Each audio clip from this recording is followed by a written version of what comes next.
ನೇರ ಪ್ರಸಾರನ? ಹೌದವಾ, ಇದು ಲೈವ್ ಅಲ್ಲಿ ನೀವು ಮಾತಾಡ್ತಿರೋದು? ಓಕೆ ಸರ್, ನನ್ಗೆ ಏನು ಭಯ ಇಲ್ಲ. ಹೇಳವ. ಅಂದ್ರೆ ಸರ್ ಅಮ್ಮ ಚೆನ್ನಾಗವ್ರ? ನಾನು ಅದನ್ನೆಲ್ಲಾ ನೋಡ್ತೀನಿ ಸರ್, ನೀವ್ ಮನೆ ಕಟ್ಟಿರೋದು ಅದೆಲ್ಲಾ ನೋಡ್ತೀನಿ ಸರ್ ನಾನು. ಚೆನ್ನಾಗಿ ಅವ್ರ ತಾಯಿ ಎಲ್ಲ ಚೆನ್ನಾಗಿದ್ದಾರೆ? ಚೆನ್ನಾಗಿರ್ತಾರೆ ಸರ್, ನಿಮ್ಮಂತ ಮಗನ್ ಎತ್ತಿದಾರಲ್ಲ ಸರ್, ಅವ್ರು ಚೆನ್ನಾಗಿರ್ತಾರೆ. 100 ಕಾಲ ಚೆನ್ನಾಗಿರ್ಲಿ ಸರ್. ಸಂತೋಷ. ನಿಮ್ಮ ವಯಸ್ಸೆಷ್ಟು ಸರ್? ನನಗೆ ವಯಸ್ಸು ಜಾಸ್ತಿ ಆಗ್ತಾ ಇದ್ರು, ನಾನು 35 ದಾಟಿ ಹೋಗಲ್ಲ ಸರ್. ಓಕೆ. ನಾನು ಯಾರ ಹತ್ರನ ಹೇಳಿದ್ರೆ ಇಲ್ಲ ನಾನು 35 ನಮ್ಮ ಅಕ್ಕ 36 ಅಂತಾಳೆ, ನಾನು 35 ದಾಟೋದಿಲ್ಲ ಸರ್ ನಾವಿಬ್ರು. ಓಕೆ. ಹಾಗೆ ನಮ್ದು, ಆದ್ರೂ ನನಗೀಗ 43 ಸರ್. ಸಂತೋಷ ಸರ್. ನೆನ್ನೆ ವೆಡ್ಡಿಂಗ್ ಆನಿವರ್ಸರಿ ಮಾಡ್ಕೊಂಡ್ರಿ, 26 ವರ್ಷ ಆಯ್ತು ಸರ್. ನಮ್ಮ ಮಕ್ಳು ಮಾಡಿದ್ರು, 26 ವರ್ಷ ಆಯ್ತು. ಒಳ್ಳೇದಾಗ್ಲಿ. ಮದ್ವೆ ಆಗಿ 26 ವರ್ಷ ಆಯ್ತು ಸರ್ ನಮ್ಗೆ. 2 ಮಕ್ಳು ಸರ್. ನಾನು ಫಸ್ಟ್ ಇಂದ ಹೇಳುವ, ಬೇಗ ಬೇಗ ಸರ್. ನಮ್ದು ಊರ್ ಬಂದು ಹಳ್ಳಿ, ಶಿಡ್ಲಿಗಡದ ಹತ್ರ ಹಳ್ಳಿ. ನಾವು ನಮ್ಮ ಅಪ್ಪಂದ್ರು 3 ಅಣ್ಣ ತಮ್ಮಂದ್ರು 3. ಸರ್ ನಾನು ಹೇಳ್ತಾನೆ ಇರ್ಬೋದಾ? ಹೇಳಬೇಕವ, ನಾನು ಕೇಳಿಸ್ಕೊಬೇಕಲ್ಲ. ಸರ್ 3 ಜನ ಅಣ್ಣ ತಮ್ಮಂದ್ರು. ನಮ್ಮಪ್ಪ ಸ್ವಲ್ಪ ದೊಡ್ಡವರು. ನಮ್ಮಪ್ಪ ಸ್ವಲ್ಪ ಡ್ರಿಂಕ್ಸ್ ಮಾಡ್ತಿದ್ರು. ಅಂದ್ರೆ ಮಾಡೋರ ವ್ಯವಹಾರ ಹೇಗೆ ಅಂದ್ರೆ ಸರ್, ಪರ್ಫೆಕ್ಟ್ ಆಗಿ ಮಾಡ್ತಿದ್ರು. ಆದ್ರೂ ಜಮೀನು ಆಸ್ತಿ ಎಲ್ಲವನ್ನೂ ಮಾಡಿದ್ರು ಸರ್, ಎಲ್ಲವನ್ನೂ ಮಾಡಿದ್ರು. ನಾನು ಒಂದು 7th ಅಷ್ಟೇ ಸರ್, ನಾನು 7th ಕ್ಲಾಸ್ ಓದ್ತಾ ಇದ್ದೆ. ನಮ್ಗೆ ಅವಾಗ ಸ್ವಲ್ಪ ವಿದ್ಯಾಭ್ಯಾಸ ಸ್ವಲ್ಪ ಕಡಿಮೆ. ನಮ್ಮ ಅಪ್ಪನ್ಗೆ ನಮ್ಮ ಅಪ್ಪ ಅಮ್ಮ, ನಾವಿಬ್ರು ಗಂಡು ಮಕ್ಳು, 2 ಹೆಣ್ಮಕ್ಳು ಸರ್. ಆಮೇಲೆ ಹಿಂಗೆ ಅಣ್ಣ ತಮ್ಮಂದ್ರ ಮನೆಗಳಲ್ಲಿ ಇರುತ್ತಲ್ಲ, ಬೇರೆ ಹೋಗ್ಬಿಟ್ವಿ, ಎಲ್ಲ ಡಿವೈಡ್ ಆಗ್ಬಿಟ್ವಿ. ಡಿವೈಡ್ ಆಗಿದ ತಕ್ಷಣ ನಮ್ಮ ಅಪ್ಪನಿಗೆ ಸ್ವಲ್ಪ ಕುಡಿತ ಜಾಸ್ತಿನೇ ಆಗಿತ್ತು. ಎಲ್ಲವನ್ನೂ ಮಾಡಿದ್ರು ಸರ್. 10 ಎಕರೆ ಹೊಲ ಮಾಡಿದ್ರು, ಜಮೀನ್ ಮಾಡಿದ್ರು. ಯಾರು ಕೂಲಿಗೆ ಹೋಗೋ ಮಟ್ಟಕ್ ಮಾಡಲಿಲ್ಲ. ಅಣ್ಣ ತಮ್ಮಂದ್ರು ಒಂದು ಚೂರು ಗಲಾಟೆ ಇಲ್ಲ, ನಗ್ನಗ್ತಾನೆ ಬೇರೆ ಹೋದ್ರು, ನಗ್ನಗ್ತಾನೆ ಎಲ್ಲ ಡಿವೈಡ್ ಆದ್ರು. ಆಮೇಲೆ ಡಿವೈಡ್ ಆಗಿದ ತಕ್ಷಣ ಏನಾಯ್ತಂದ್ರೆ, ನಮ್ಮಪ್ಪ ಸ್ವಲ್ಪ ಕುಡಿತ ಜಾಸ್ತಿ ಮಾಡ್ಬಿಟ್ರು. ಹಾಸ್ಪಿಟಲ್ ಅಡ್ಮಿಟ್ ಮಾಡಿದ್ವಿ. ಇಲ್ಲಪ್ಪ ನೀನು ಕುಡಿದ್ರೆ ಉಳಿಯಲ್ಲ ಅಂತ ಹೇಳಿದ್ರು ಸರ್. ಆದ್ರೂ ನಾನು ತುಂಬಾ ಕೇರ್ ತಗೊಂತಾ ಇದ್ದೆ. ನಮ್ಮ ಅಕ್ಕನಿಗೆ ಮದ್ವೆ ಮಾಡ್ಬಿಟ್ವಿ. ನಮ್ಮಪ್ಪ ಇದ್ದಂಗೆ ಮಾಡ್ಬಿಟ್ರು ಅಕ್ಕನ್ಗೆ. ಸ್ವಂತ ಅತ್ತೆ ಮಗನ್ಗೆ ಮದ್ವೆ ಮಾಡ್ಬಿಟ್ರು. ನಾನು, ನನ್ ತಮ್ಮ, ಇನ್ನೊಬ್ಬ ತಮ್ಮ, ಇಷ್ಟ್ ಜನ ಇದ್ವಿ. ಅವನ್ಗೆ ಚಿಕ್ಕವನಿಗೆ ಏನಾಯ್ತಂದ್ರೆ ಶುಗರ್ ಬಂತು ಸರ್. ಶುಗರ್ ಬಂದಿದ ತಕ್ಷಣ ಹಾಸ್ಪಿಟಲ್ ಹೋಗಿ ಬರ್ತಾ ಇದ್ರೆ, ಆ ಸಿರಂಜ್ ಅಲ್ಲಿ ಡಾಕ್ಟರ್ ಬೇರೆಯವ್ರಿಗೆ ಕೊಟ್ಟಿದ್ದ ಸಿರಂಜ್ ಇವನು ಕೊಟ್ಬಿಟ್ರು ಸರ್. ಯಾರಿಗೆ? ನನ್ ತಮ್ಮನಿಗೆ. ಅಂದ್ರೆ ಬೇರೆಯವ್ರು ಕೊಟ್ಟಿದ್ರು. ಅವಾಗ ಹಂಗೆ ಅಲ್ವಾ ಸರ್, ಶಿಡ್ಲಿಗಡದಲ್ಲಿ ಡಾಕ್ಟರ್ಗಳು ಅಷ್ಟು ಚೆನ್ನಾಗಿರ್ಲಿಲ್ಲ. ಇವ್ನ್ ಶುಗರ್ ಡೈಲಿ ಸುಜಿ ಹಾಕ್ಸ್ಬೇಕಾಗಿತ್ತು. ಹೋಗಿ ಬರ್ತಿದ್ದ, ಮನೇಲಿ ಯಾರು ಇಲ್ದಿದ್ ಕಾರಣ ಅವನೇ ಹೋಗಿ ಬರ್ತಾ ಇದ್ದ.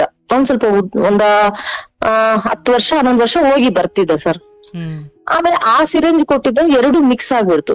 ಆಮೇಲೆ ಶುಗರ್ ಮತ್ತೆ ಇನ್ನೊಂದು ಡ್ಯಾಂಡೀಸ್ ತರ ಮಿಕ್ಸ್ ಆಗಿ ಒಂದು ಸ್ವಲ್ಪ ಸೀರಿಯಸ್ ಆಗಿದ ತಕ್ಷಣ ಅಡ್ಮಿಟ್ ಮಾಡಿದ್ವಿ. ಬೆಂಗಳೂರಲ್ಲಿ ಹೆಬ್ಬಾಳದಲ್ಲಿ ಅಡ್ಮಿಟ್ ಮಾಡಿದ್ವಿ ಸರ್. 15 ದಿವಸ, ತಿಂಗಳು ನಮ್ಮಮ್ಮ ಹಾಸ್ಪಿಟಲ್ ಅಲ್ಲೇ ಇದ್ರು. ನಮ್ಮ ಅಕ್ಕನ ಮದುವೆ ಮಾಡಿದ್ವಿ. ನಾನು, ನನ್ ತಮ್ಮ ಇಬ್ರೇ ಊರಲ್ಲಿ. ನಮ್ಮ ಚಿಕ್ಕಪ್ಪ, ನಮ್ಮ ಅಪ್ಪನ ತಮ್ಮ ನಮ್ಮನ್ನ ನೋಡ್ಕೊಂತಾ ಇದ್ರು. ಆಮೇಲೆ ಅವನು ಅಡ್ಮಿಟ್ ಆಗಿ ನೀನು ವರಲಕ್ಷ್ಮಿ ಹಬ್ಬ ಈ ವಾರ ಇದ್ದಂಗೆ ನಮ್ಮಪ್ಪ ಹೋಗಿ ಬರ್ತಿದ್ರಲ್ಲ. ಸ್ವಲ್ಪ ನಮ್ಮಮ್ಮ ಇಲ್ವಲ್ಲ, ಚೆನ್ನಾಗಿ ಸ್ವಲ್ಪ ಎಣ್ಣೆ ಡ್ರಿಂಕ್ಸ್ ಜಾಸ್ತಿ ಮಾಡ್ಬಿಟ್ರು. ನಾವ್ ಹೇಳಿದ್ ಮಾತು ಕೇಳ್ತಿರ್ಲಿಲ್ಲ. ಅಲ್ಲಿ ಅವ್ರನ್ನು ಅಡ್ಮಿಟ್ ಮಾಡಿದ್ವಿ. ಹೊಟ್ಟೆಲ್ ನೀರ್ ತುಂಬ್ಕೊಂಡ್ಬಿಟ್ಟಿದೆ, ನೀರ್ ತೆಗಿಬೇಕು ಅಂತ ಹೇಳಿದ್ರು. ಮೇಲೆ 12 ಗಂಟೆ ಸರ್, ವರಲಕ್ಷ್ಮಿ ಹಬ್ಬ 12 ಗಂಟೆ ಅವರು ನನ್ ತಮ್ಮ ಪ್ರಾಣ ಬಿಟ್ಬಿಟ್ಟಿದ್ದಾರೆ. ನಮ್ಮ ಅಪ್ಪನಿಗೆ ಇಲ್ಲಿ ಸೀರಿಯಸ್ ಆಗ್ಬಿಟ್ಟಿದೆ. ಹೇಳಕ್ ತುಂಬಾ ಇದೆ ಸರ್. ನಮ್ಮ ಅಮ್ಮನ ಕಡೆಯಿಂದ ಹೇಳ್ಬೇಕಂದ್ರೆ, ನನ್ ಕಡೆಯಿಂದ ಹೇಳ್ಬೇಕಂದ್ರೆ ತುಂಬಾ ಇದೆ. ನಾನು ಯಾರಿಗಾದ್ರೂ ಇದು ಹೆಲ್ಪ್ ಆಗುತ್ತೆ ಅಂತ ಹೇಳ್ತಾ ಇದ್ದೀನಿ. ಆಮೇಲೆ ನಮ್ಮಪ್ಪ ಇಲ್ಲಿ ಅಂದ್ರೆ ಬ್ಲಡ್ ವಾಮಿಟ್ ಮಾಡ್ಕೊಂಡು ಇಲ್ಲಿದ್ದಾರೆ. ಅಲ್ಲಿ ಯಾರು ಇಲ್ಲ. ಅಂದ್ರೆ ನಮ್ಮ ಸೋದರ ಮಾವನವ್ರು ಇದ್ರು, ಇಲ್ಲೇ ಬೆಂಗಳೂರಲ್ಲೇ ಇದ್ರು. ಅವರು ಬಂದು ಬೆಳಗ್ಗೆ ಬಂದು ನೋಡ್ಕೊಂಡು, ಅವರು ತುಂಬಾ ಹೆಲ್ಪ್ ಮಾಡಿದ್ದಾರೆ, ನೋಡ್ಕೊಂಡು ಹೋಗ್ತಿದ್ರು. ಅಂದ್ರೆ ತಮ್ಮೂರ್ಗೆ ಏನಾಗಿತ್ತದು? ಯಾರಿಗೆ ಸರ್? ನನ್ ತಮ್ಮನ್ಗ? ನನ್ ತಮ್ಮನ್ಗೆ ಅದು ಮೆಡಿಸಿನ್ ಅದು ಹಿಡಿಲಿಲ್ಲ ಸರ್. ಏನಾಯ್ತು ಅನ್ನೋದು ನಾನು ಆಮೇಲೆ ಹೇಳ್ತೀನಿ ಸರ್. ಆಮೇಲೆ ಅದೆಲ್ಲ ಆಗಿದ ತಕ್ಷಣ 12 ಗಂಟೆ ನಮ್ಮ ಅಮ್ಮನ ನೋಡ್ಬಿಟ್ಟು ಅವನು ಕಣ್ಣಲ್ಲಿ ನೀರ್ ಬಿಟ್ಬಿಟ್ನಂತೆ. ಕಣ್ ತುಂಬಾ ನೀರ್ ಇಟ್ಕೊಂಡು, ಯಾಕಪ್ಪ, ಅವನ ಹೆಸರು ಅರವಿಂದ ಅಂತ ಸರ್. ಯಾಕಪ್ಪ ಅರವಿಂದ ಯಾಕಪ್ಪ ಅಂತ ನಮ್ಮಮ್ಮ ಅಂತ ಇದ್ರೆ, ಅವ್ನು ಹಂಗೆ ಪ್ರಾಣ ಬಿಟ್ಬಿಟ್ಟಿದ್ದಾನೆ. ಇನ್ನು ಅಲ್ಲಿ ಯಾರಾದ್ರೂ ಇರ್ಬೇಕಲ್ವಾ ಸರ್, ಯಾರೋ ಆ ಕಡೆ ಹೋಗ್ತಾ ಇದ್ರೆ, ನೋಡಪ್ಪ ನನ್ ಮಗನ್ ಗ್ಲೂಕೋಸ್ ಹೋಗ್ತಾ ಇದೆ, ಇಲ್ಲಿ ಸ್ವಲ್ಪ ಹೊತ್ತು ನಿಂತ್ಕೋಪ ಅಂತೇಳಿ ಅಲ್ಲಿ ನಿಲ್ಸಿದ್ರಂತೆ. ನಿಲ್ಸ್ಬಿಟ್ಟು ಕೆಳಗಡೆ ಬಂದ್ರೆ 3 ಫ್ಲೋರ್ ಬರ್ಬೇಕಂತ ಹೆಬ್ಬಾಳದಲ್ಲಿ. ನಮ್ಮ ಅಪ್ಪನ ಸ್ವಲ್ಪ ದಪ್ಪ ಇದ್ರು, ಎತ್ಕೊಂಬರಕ್ ಆಗ್ತಾ ಇಲ್ವಂತೆ. ಎತ್ಕೊಂಬರಕ್ ಆಗ್ತಾ ಇಲ್ಲ, ಹಂಗೆ ಲಿಫ್ಟ್ ಅಲ್ಲಿ ಕರ್ಕೊಂಡ್ಬಂದು ಒಂದ್ ಮಂಚದ ಮೇಲೆ ಮಲಗಿಸ್ಬಿಟ್ಟು ಡಾಕ್ಟರ್ ಹತ್ರ ಹೋಗಿ ಕಾಲಿಗೆ ಬಿದ್ಬಿಟ್ರಂತೆ ನಮ್ಮಮ್ಮ. ಸಾರ್ ನಮ್ಮಮ್ಮ ಹೇಳಿರೋ ಸರ್ ಇದೆಲ್ಲಾನು. ಸಾರ್ ನಮ್ ಮಗನಂತೂ ಹೋಗ್ಬಿಟ್ನು, ನನ್ ಆಸ್ತಿ ಹೋದ್ರು ಪರವಾಗಿಲ್ಲ, ನನ್ ತಾಲಿ ಉಳಿಸ್ಕೊಡಿ ಸರ್, ನನ್ ಯಜಮಾನ್ರನ್ನ ಬದುಕ್ಸ್ಕೊಡಿ ಸರ್ ಅಂತ. ನೋಡಮ್ಮ ಏನೂ ಆಗಲ್ಲ, ಏನೂ ಆಗಲ್ಲ ನಾವಿದೀವಿ ಅಂತ ಡಾಕ್ಟರ್ ಹಂಗೆ ಬಂದು ಟ್ರೀಟ್ಮೆಂಟ್ ಕೊಟ್ರಂತೆ. ಆಮೇಲೆ ನಮ್ ಮಗನ್ ಸತ್ತಿದ್ದು ಗೊತ್ತಿಲ್ಲ. ಆಮೇಲೆ ನೈಟ್ ನಮ್ಮ ಮಾವನವ್ರಿಗೆ ಫೋನ್ ಮಾಡ್ಬಿಟ್ಟು ಬೆಳಗ್ಗೆನೆ, ಶನಿವಾರ ವರಲಕ್ಷ್ಮಿ ಹಬ್ಬ ನೈಟು, ಬೆಳಿಗ್ಗೆನೆ ನಮಗೂ ಗೊತ್ತಿಲ್ಲ ಸರ್, ನಮ್ ಚಿಕ್ಕಪ್ಪ ನಮ್ಮನ್ ಚೆನ್ನಾಗಿ ನೋಡ್ಕೊಂತಿದ್ದ.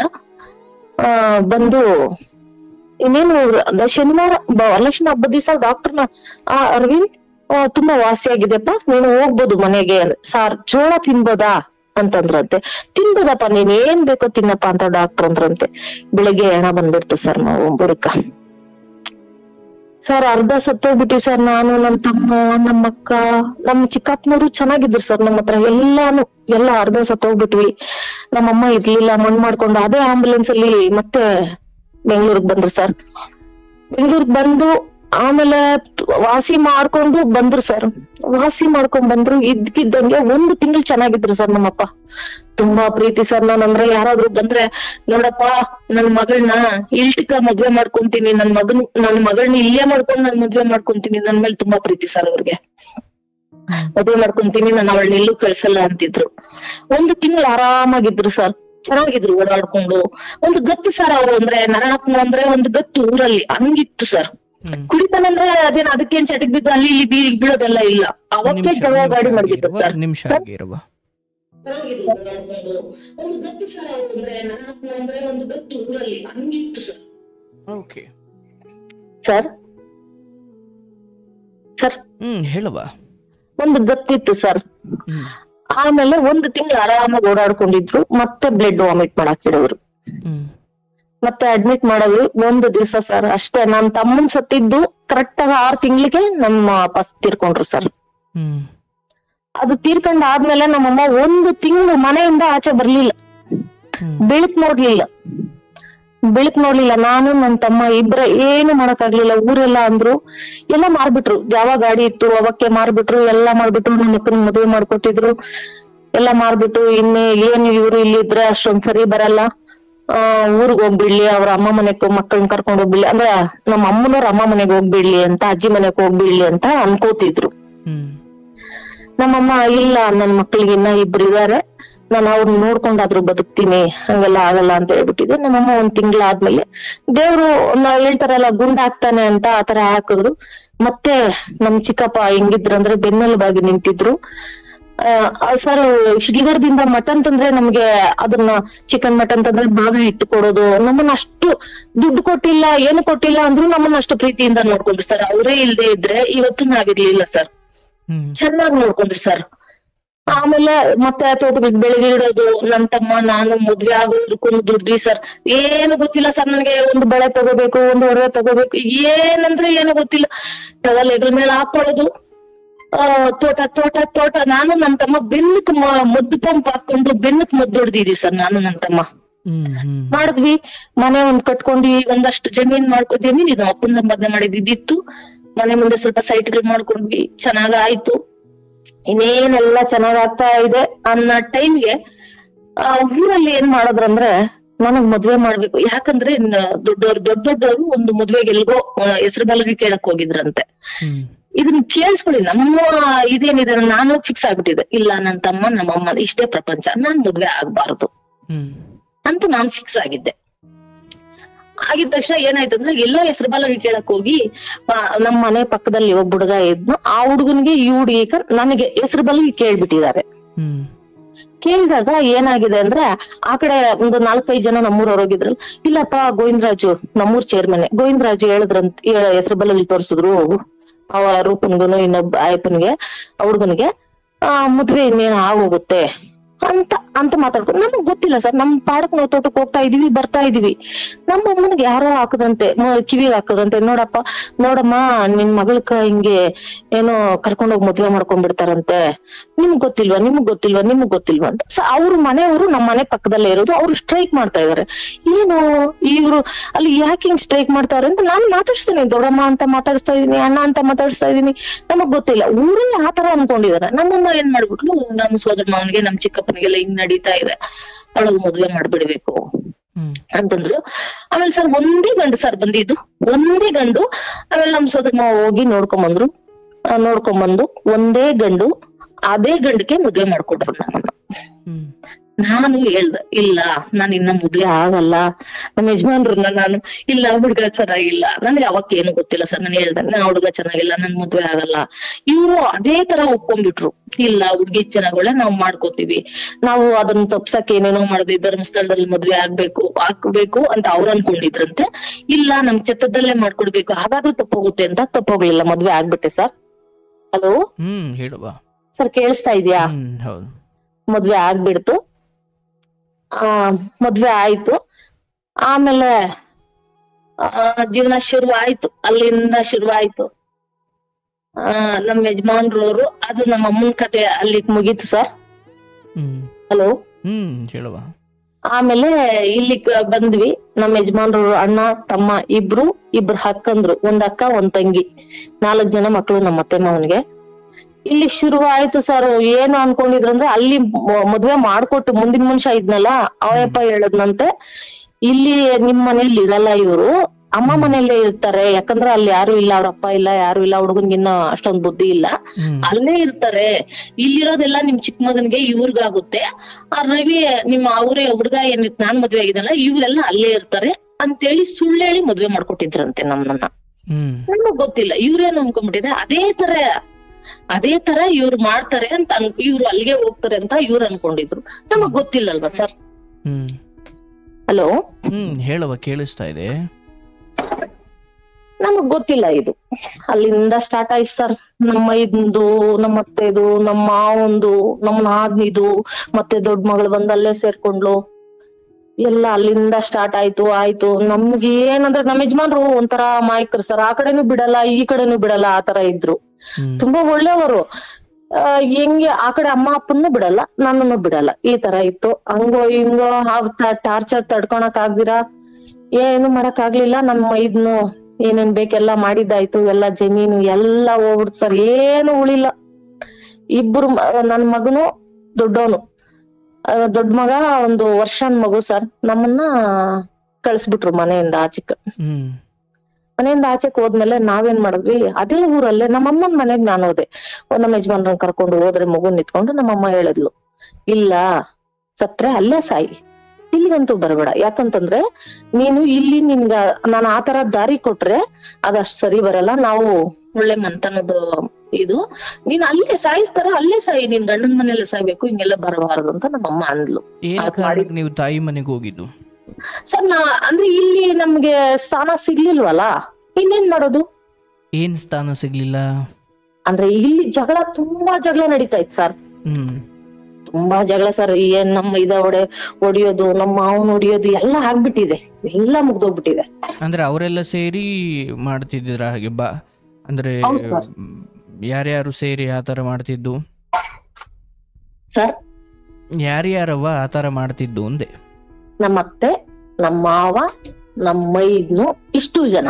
ಅಂದ್ರೆ ನಿಮಗೆ ಎದುರಿಸ್ತಾ ಇದ್ರ? ಎದುರಿಸೋದಲ್ಲ ಸರ್, ಎಲ್ಲ ಆಗಿದೆ ಸರ್, ಹೊಡಿಯೋತಾಗಿಂದ ಆಗಿದೆ. ಸೊ ಹಾಗಾಗಿ ನೀವಿಬ್ರು ಬೇಜಾರಾಗಿ ಮನೆ ಬಿಟ್ರಿ? ನಿಮ್ ತಾಯಿ ಮನೆಗೆ ಹೋದ್ರಿ? ನಮ್ ತಾಯಿ ಮನೆಗೆ ಹೋದ್ವಿ. ನಮ್ ತಾಯಿ ಹೇಳಿದ್ಲು, ನೋಡಮ್ಮ ಬದುಕಿದ್ರೆ ಅಲ್ಲೇ ಬದುಕ್ಬೇಕು, ಕಾಲ್ ತೆಗೆದ್ ಬರ್ಬಾರ್ದು, ನೀನ್ ಅಲ್ಲೇ ಹೋಗ್ಬೇಕು ಅಂತ ಅಂದ್ರು. ಆಮೇಲೆ ನಮ್ಮಮ್ಮ ಜಾಗ ಕೊಡ್ಲಿಲ್ಲ ಅಲ್ಲಿ. ಆಮೇಲೆ ಮತ್ತೆ ನಮ್ ಸೋದರ ಮಾವನವರು, ನಮ್ ಚಿಕ್ಕಪ್ಪರು ಎಲ್ಲ ಬಂದು ಕರ್ಕೊಂಡ್ ಬಂದು ಅವ್ರು ಯಾವ ರೀತಿ ಬುದ್ಧಿ ಹೇಳಿದ್ರು ಅಂದ್ರೆ, ಎಲ್ರನ್ನ ಕುಂಡ್ರಿಸಿ, ರೂಪ ಏನದು ನಿಂದೆ ಅತಿ ಆಯ್ತು, ಹೋಗಲ್ಲಿ ಕಾಫಿ ಮಾಡಿ ನಿಮ್ಮ ಅತ್ತೆ ಕೊಡು, ನಿಮ್ಮ ಮಾವನಕ್ ಕೊಡು, ನಿಮ್ಮ ಇದನ್ನ ಕೊಡು, ನೋಡಪ್ಪ ಹಾಗೆ ಹೀಗೆ ಇದೆಲ್ಲಾನು ಅಷ್ಟು ಸರಿ ಬರಲ್ಲ, ಚೆನ್ನಾಗಿ ಅವಳು ಏನೇ ತಪ್ಪು ಮಾಡಿದ್ರೆ ನಮ್ ಕೇಳ್ರಿ ಅಂತ ನನ್ನನ್ನೇ ಬೈದು, ನನ್ನನ್ನೇ ಇದ್ ಮಾಡಿ ಅವ್ರಿಗೆಲ್ಲ ಸಮಾಧಾನ ಮಾಡಿ ಬಿಟ್ಟು ಬಂದ್ರು ಸರ್. ಬಿಟ್ಟು ಹೋದ್ರು ಅವ್ರ ಪಾಡ್ಕವ್ರು ಮತ್ತೆ ಶುರು ಆಗಿಲ್ಲ ಸರ್, ತಡ್ಕೊಳಕ್ ಆಗ್ಲಿಲ್ಲ. ಟೆನ್ಷನ್, ಏನ್ ಮನೆಗೆ ಯಾವಾಗ್ಲೂ ಕಿರಿಕಿರಿ. ನಮ್ ಮನೇಲಿ ಹೇಗೆ ಅಂದ್ರೆ 4 ಗೋಡೆ ಮುಂದೆ ಏನು ನಡೆಯಲ್ಲ ಸರ್. ನಮ್ಮ ಅತ್ತೆ ಮಾವಂದ್ ಎಲ್ಲ ರೋಡ್ಗೆ, ಕೆಟ್ಟ ಕಡೆ ಅವನ ಇವಾಗ್ಲೂ ಅದೇನೆ ಎಲ್ಲ ನಡೀತಾ ಇತ್ತು. ಆಮೇಲೆ ನಮ್ಮ ಯಜಮಾನ್ರಿಗೆ ಬೇಜಾರಾಗಿ ಅವ್ರೇನಂದ್ರೆ ಒಂಥರ ಅಮಾಯಕಂತ ಸರ್, ಕೈಯಾಗ ಏನಿದ್ರು ಕೊಟ್ಬಿಡ್ತಾರೆ. ತಮ್ಮನಾಗ್ಲಿ ಮೈದ್ನಾಗ್ಲಿ ಏನಾದ್ರು ಕೊಟ್ಬಿಡ್ತಾನೆ ಸರ್ ನಮ್ಮ ಯಜಮಾನ್ರ. ಆತರ ನಾನು ದೂರ ಮಾಡಕ್ ಇಷ್ಟ ಆಗ್ಲಿಲ್ಲ ಸರ್ ನನಗ ಅವ್ರಿಗೆ. ನಾನ್ ಹೇಳದ್ನಿ, ಜಗಳ ಬೇಡ, ಏನು ಬೇಡ, ನೋಡು ಕಾಲ್ ತೆಗ್ದು ಹೋಗ್ಬಿಡ, ಎಲ್ಲೋ ಬದುಕೋಣ ಅಂತ ನಮ್ಮ ಯಜಮಾನ್ರ ಕೇಳಿದ್ರು. ಮತ್ತೆ ಅದೇ ಊರಲ್ಲಿ ಬಾಡಿಗೆ ಮನೆ ಮಾಡಿದ್ವಿ ಸರ್ ನಾವು. ಬಾಡಿಗೆ ಮನೆ ಮಾಡಿ ಆ ಬಾಡಿಗೆ ಮನೆಯಲ್ಲಿ ಒಂದು ಹಸು ಕಟ್ಕೊಂಡು ಹುಳ ಮೇಯಿಸ್ತಾ ಇದ್ವಿ. ಜೀವನ ಕಟ್ಕೊಂಡಿದ್ವಿ, ಚೆನ್ನಾಗಿತ್ತು. ಬೇಡ ಅವ್ರ ಆಸ್ತಿನೂ ಬೇಡ, ಅವ್ರ ಅಂತಸ್ತು ಬೇಡ, ಏನು ಬೇಡ, ನಾವ್ ಹೋಗೋದೇ ಬೇಡ. ನಮ್ ಮನೆಗಿಂತ ಇನ್ ಸ್ವಲ್ಪ ಮೇಲಕ್ ಬಾಡಿಗೆ ಮನೆ ಮಾಡಿದ್ವಿ. ಚೆನ್ನಾಗಿದ್ವಿ ಸರ್. 1 ವರ್ಷ ಅಷ್ಟೇ ಸರ್ ಚೆನ್ನಾಗಿದ್ವಿ. ನಮ್ಮ ಮಾವನ್ ಬಂದ್ಬಿಟ್ಟು ಕೈಲಿ ಇಟ್ಕೊಂಡ್ಬಿಟ್ಟ ನನ್ಗೆ.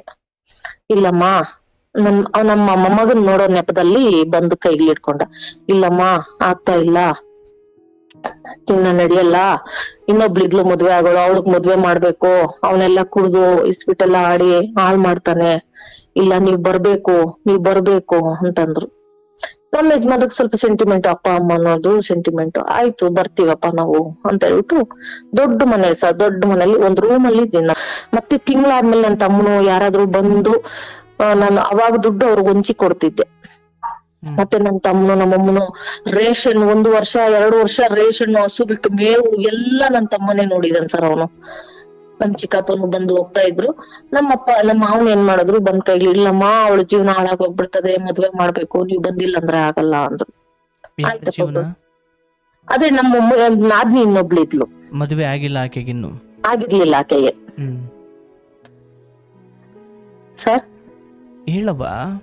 ಆಮೇಲೆ ಮತ್ತೆ ಬಂದ್ವಿ. ಕೇಳಿಸ್ತಾ ಇದೀಯಾ ಸರ್? ನನ್ ಧ್ವನಿ ಕೇಳಿಸ್ತಾ ಇದೀಯಾ?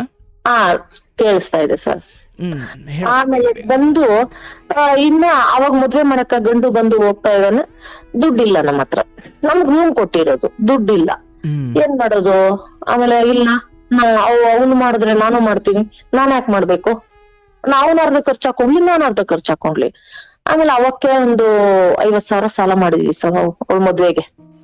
ಬಂಗಾರ ಅಂಗಡಿಗೆ ಹೋಗ್ಲಿ ಅವನರ್ಧ ನಾವರ್ಧ, ಸೀರೆ ಅಂಗಡಿಗೆ ಹೋಗ್ಲಿ ಅವನರ್ಧ ನಾವರ್ಧ ಮದ್ವೆ ಮಾಡಿ ಕೊಟ್ವಿ, ಮುಗೀತು. ಮತ್ತೆ ಭಾಗ ಕೊಡ್ಬೇಕಂದ್ರೆ ಅವಳು ಮದ್ವೆ ಮಾಡ್ಕೊಟ್ಟವಳು ತುಂಬಾ ಟಾರ್ಚರ್ ಕೊಟ್ಟಿದಲ್ಲ. ನಮ್ ದೊಡ್ಡಣ್ಣಗ್ ಭಾಗ ಕೊಟ್ರೆ ನಾನು ಹೊರಟೋಗ್ತೀನಿ ಅಂತ ಓಡಿ ಹೋಗ್ತಿದ್ಲು. ಅದೆಲ್ಲ ಮರ್ತಿದ್ದಾಯ್ತು. ಆಮೇಲೆ ಮದ್ವೆ ಮಾಡಿ ಕೊಟ್ಬಿಟ್ವಿ. ಇದೊಂದ್ 50,000 ಸಾಲ ಆಯ್ತಾ. ನಮ್ಮ ಯಜಮಾನ್ರು ಏನ್ ಮಾಡಿದ್ರಂದ್ರೆ ಈ ಚೀಟಿ ವ್ಯವಹಾರ, ಬಡ್ಡಿ ವ್ಯವಹಾರಕ್ಕೆ ಹೋದ್ರು ಸರ್. ಎಲ್ಲಾ ಮುಸ್ಲಿಮ್ಸ್ ಸರ್ ನಮ್ಮೂರಲ್ಲಿ. ಏನಾಯ್ತಂದ್ರೆ ಚೀಟಿಗಳು, ಫಸ್ಟ್ ಚೀಟಿನ ಎತ್ಬಿಡೋದು, ಓಡೋಗ್ಬಿಡೋದು, ಫಸ್ಟ್ ಚೀಟಿಗಳು ಎತ್ಬಿಡೋದು, ಓಡೋಗ್ಬಿಡೋದು. ಹಿಂಗೆ ಚೀಟಿಗಳಲ್ಲಿ ಬಡ್ಡಿ ವ್ಯವಹಾರದಲ್ಲಿ ಸ್ವಲ್ಪ ಲಾಸ್ ಆಗ್ಬಿಟ್ಟು, ಬಡ್ಡಿನೂ ಬರ್ಲಿಲ್ಲ, ಗಂಟು ಬರ್ಲಿಲ್ಲ.